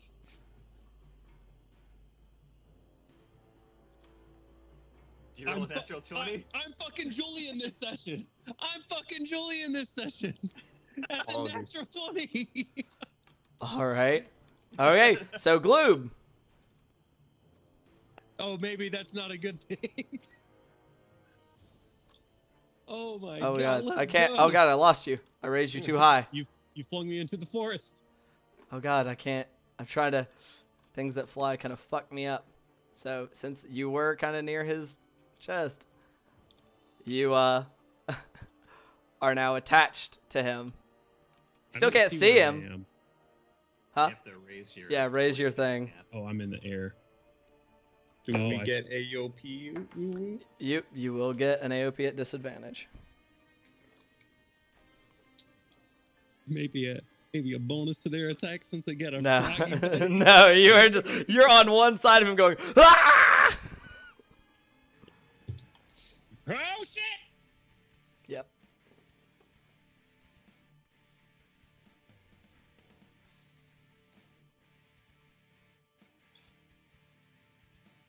Jakob. Oh, I'm sorry. I thought you said I will eventually. No, you will. He okay, goes outside of your threatened range, I believe. Actually, Ella and the other thing were in this range. hold as on, well, hold right? on. Let me see. Actually, it exits. I don't think it because of his reduced movement speed. He doesn't quite exit your range because you're fucking big. So he exits Ella's and the other things, which I don't know what has become of my brother. So I will roll Ella's, and then I know his bonus is +7. So Ella misses, unfortunately. Fucking disadvantage. Ella's having a very hard time. Yeah, I mean, if y'all want to go ahead, roll 2d20. So roll a disadvantage +7. Jones, go. Jones, go. Oh, 2 natural 20s. Yeah, go, Mr. 20 bags over here. Let me pull up that fucking spell if I could find it. No. Say no. 11 total. Yeah. I 11 rolled a 4. total. Okay, so unfortunately, with just as like it kind of you guys feel his presence go floating by, you don't see him, or both attacks miss, and Jakob, he's still somewhere nearby you or relatively nearby you. You can feel it when he becomes visible, kind of floating a bit above you guys. And as he does so, like he sees Gloob off to one side, and you see him stick a hand into one of the pouch at his side and pull it out, and he appears to be holding a stick. It looks like not like a twig, but like a rod, like a smaller rod that seems to be about. It looks kind of small in his hand, and he's holding it in between a couple of fingers. And maybe some of you with higher passive perceptions can see like some glinting of what appears to be maybe runes upon the rod itself. And as he does so, he pulls it out and he says, "You want lullabies?" Oh gosh, I lost my thing. "Lock the door. Blow out the light." And he snaps it. And as he does, y'all see a brief flash of arcane energy before a tidal wave of darkness seems to erupt almost from where the stick was when it snapped in his hands, enveloping everything that any of you can see around you as you were engulfed in pitch black darkness. Magical darkness, I'm guessing. Yes, you cannot see. And I know this kind of spoils it for y'all, but I kind of got to know how far y'all have to go to get out of it.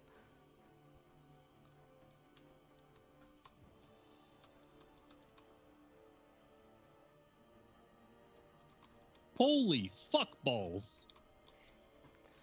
So, safe to say, y'all basically have to leave this map to get out of this magical darkness.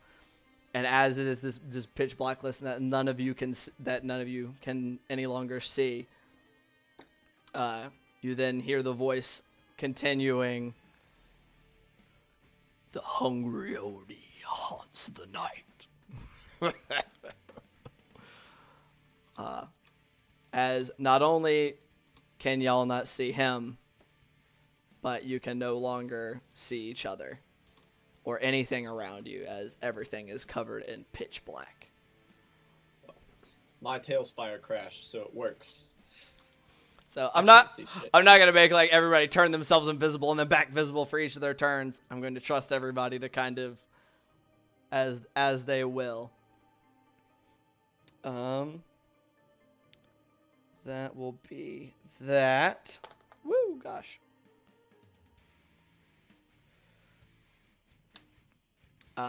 Alrighty. How high in the air did he fly?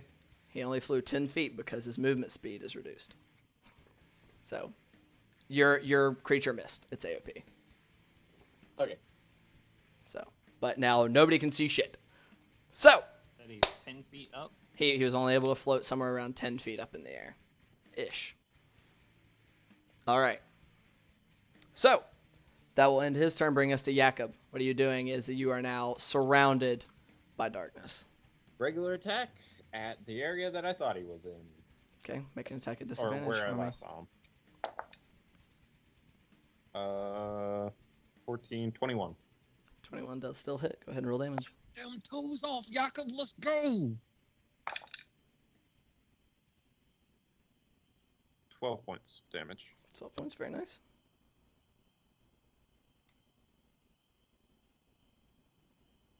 Alrighty. And then second attack. Go ahead and make your second attack. Oh, that was a 20 and a 10, so it'll be 17. 17 just barely hits. Ow. 10. Oh. I'm so sorry. Go ahead and tell me what your damage is. 19 points of damage. Very nice. However, I'm going to need you to make a saving throw for me. What type of saving I throw? will tell you here momentarily. A Constitution saving throw for me, as this darkness, aside from just being darkness, it seems to stick to your skin, seeping into your armor. That's gonna be 11. Unfortunately, that fails.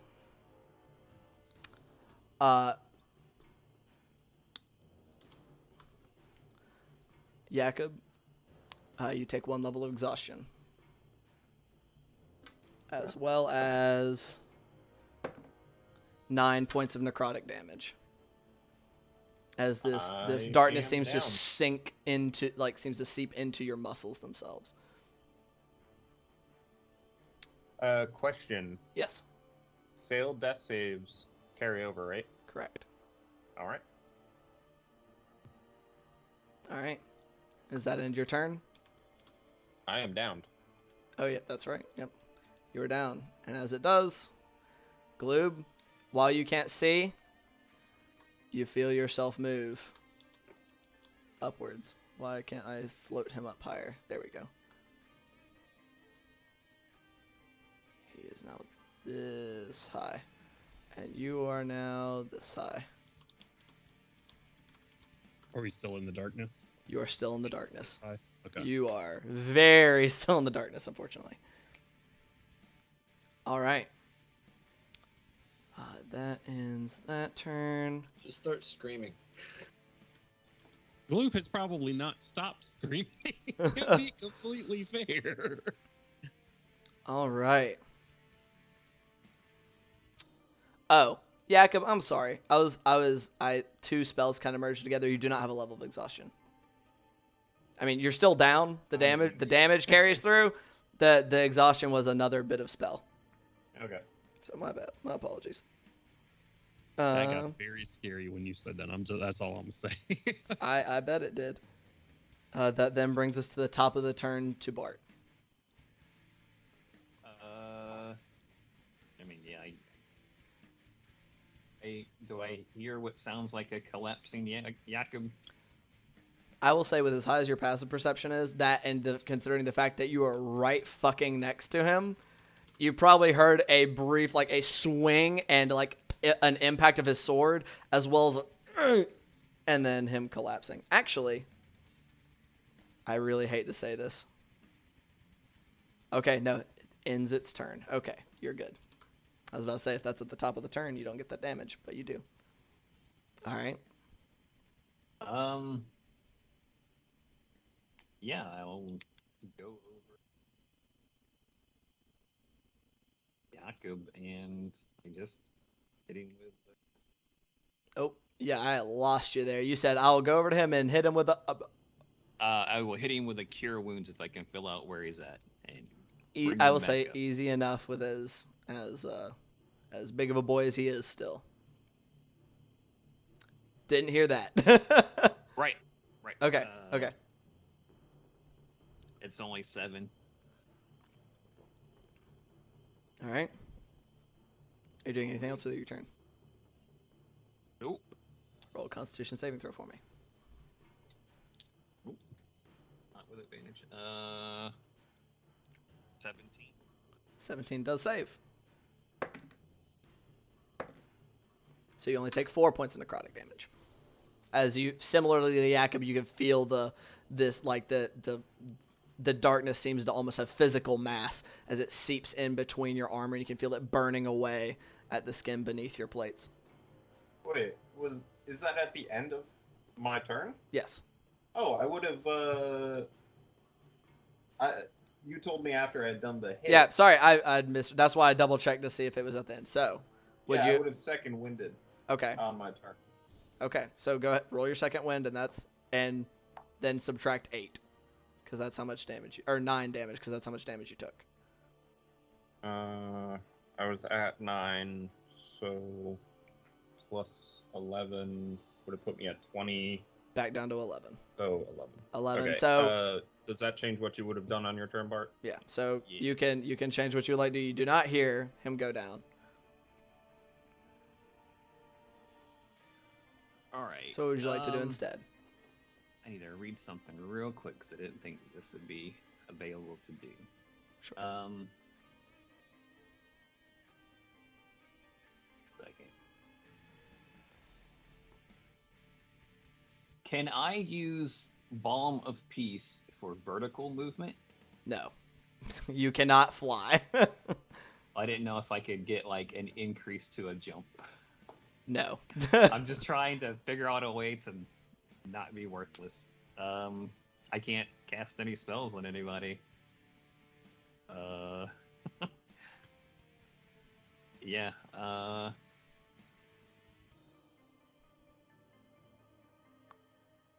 Yep. Okay. Let me see if there's really anything I can do.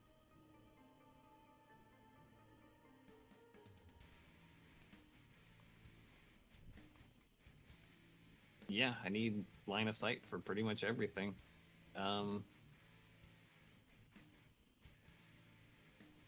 Yeah, I will go ahead and burn.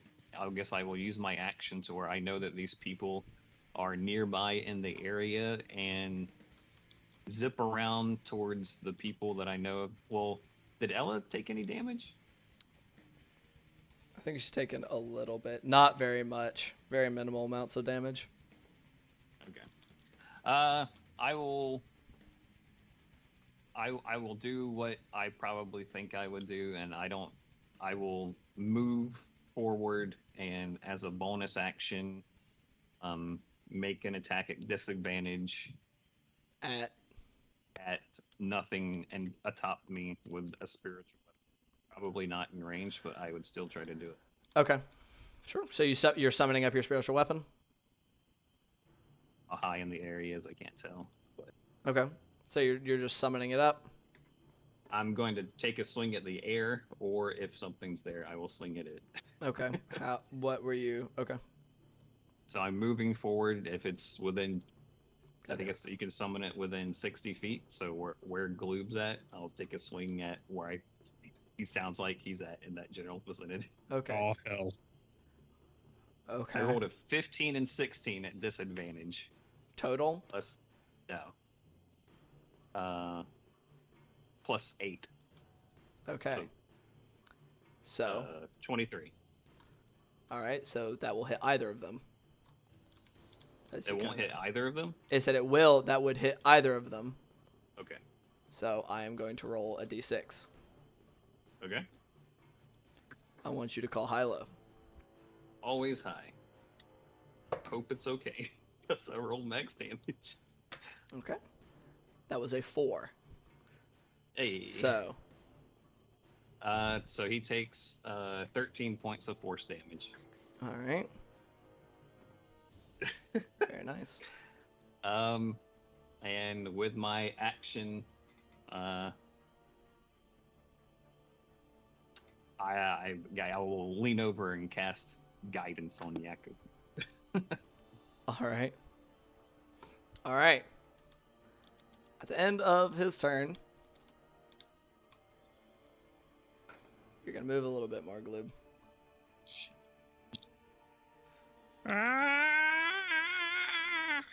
Can I hit it with an AOP if I hear it?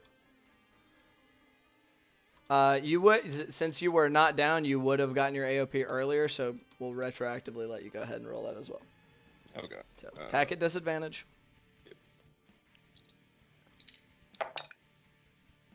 Oof, oof, oof, oof. 14. He does not hit. Swishes through the air. All right. That brings us to Julian's turn. Julian, what are you doing? Okay. Gloob is still screaming, correct? Yes. I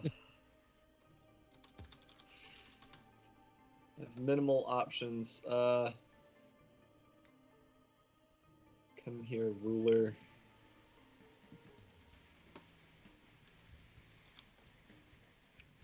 Where are you measuring from there, Chief? Oh god, apparently the tree on accident. Like the the positioning on my screen looked like it was correct. Ignore Right, that. right. Yeah, you're good. I've done that exact same thing like a bajillion times. Oh, not the tree. Stop. Oh my god, please, for the love of God, just there we go.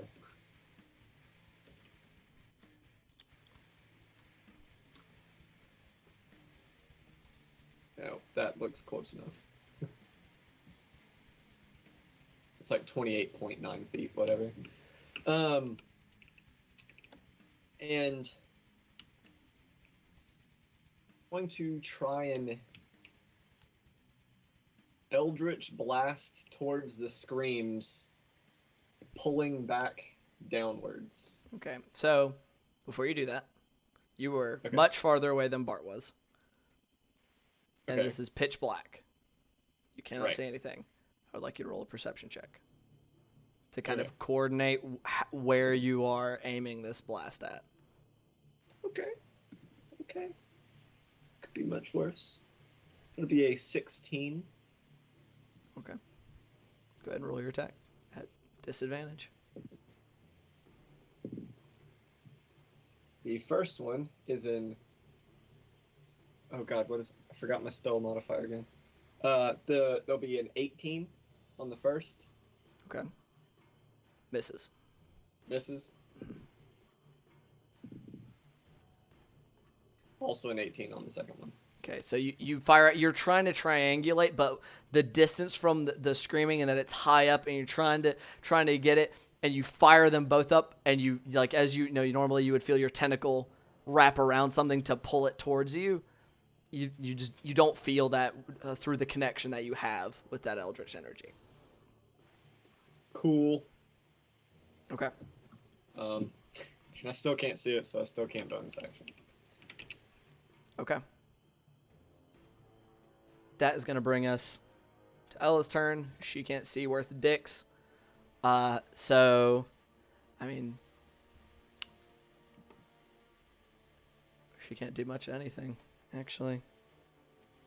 And don't forget, Kent's got to get out of here in 3 minutes. Yep. I'm aware. Don't worry. I've just like I've already responded that I am monitoring the time. Don't worry.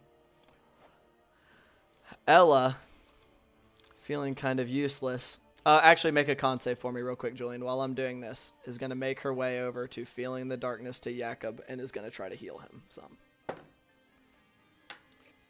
This is not going to be as good as my wisdom save. You heal for 11 points of damage, Jakob. Alright. What's that save? It's a, that's a 3. You take 15 points of necrotic damage. Holy ball sacks. Alright. Julian, Ella, Glib.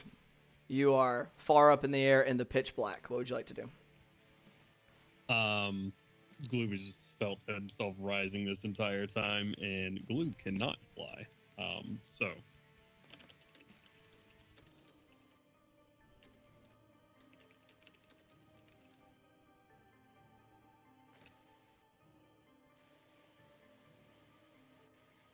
Gloob is going to just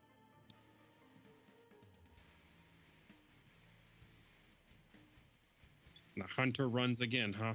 And I'm going to just take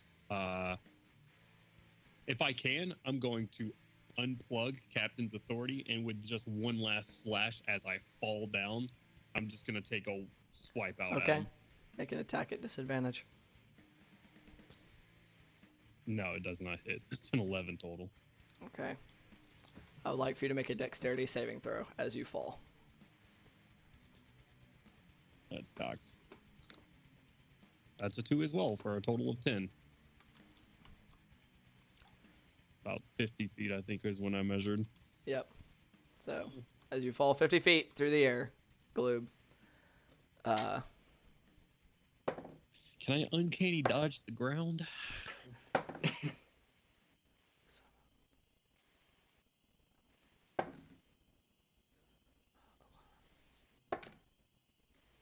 You take 14 points of bludgeoning damage as you slam into the ground prone. That could be way worse. It could be way worse. I rolled really low on almost every d6. Alright. So that can be it for your turn. That's it. Alright. So you are now not flying. Nope. And I would like you to make a Constitution saving throw for me. 11 plus, I believe, 1. Plus 2, so 13. 13. You take 8 points of necrotic damage. We need to go. We need to leave. Alright. And as we get to the Oni's turn, that is where we are going to call it for tonight's session. As y'all are encompassed in a absolute metric fuckload of magical darkness. And there's some fuckery afoot. I thank you all so much for joining me tonight. This was it was something. But once again, we're just going to run through that. We are still doing our charity drive, so go ahead and check that out down below. I know we have some people that are trying to get out of here, and you can win some cool fun prizes, and it helps kids, so it's super cool and awesome. We have our Cross Eberron game on Saturdays at 5 p.m., so we're going to be doing that. That is DM'd by our lovely Gloob, who is now having some pain from falling. And before we go, we're going to go ahead and raid TTRPG Academy, because I don't recall rating them in the recent past, so we're going to hop in them, give them some love. So we will see you guys next time.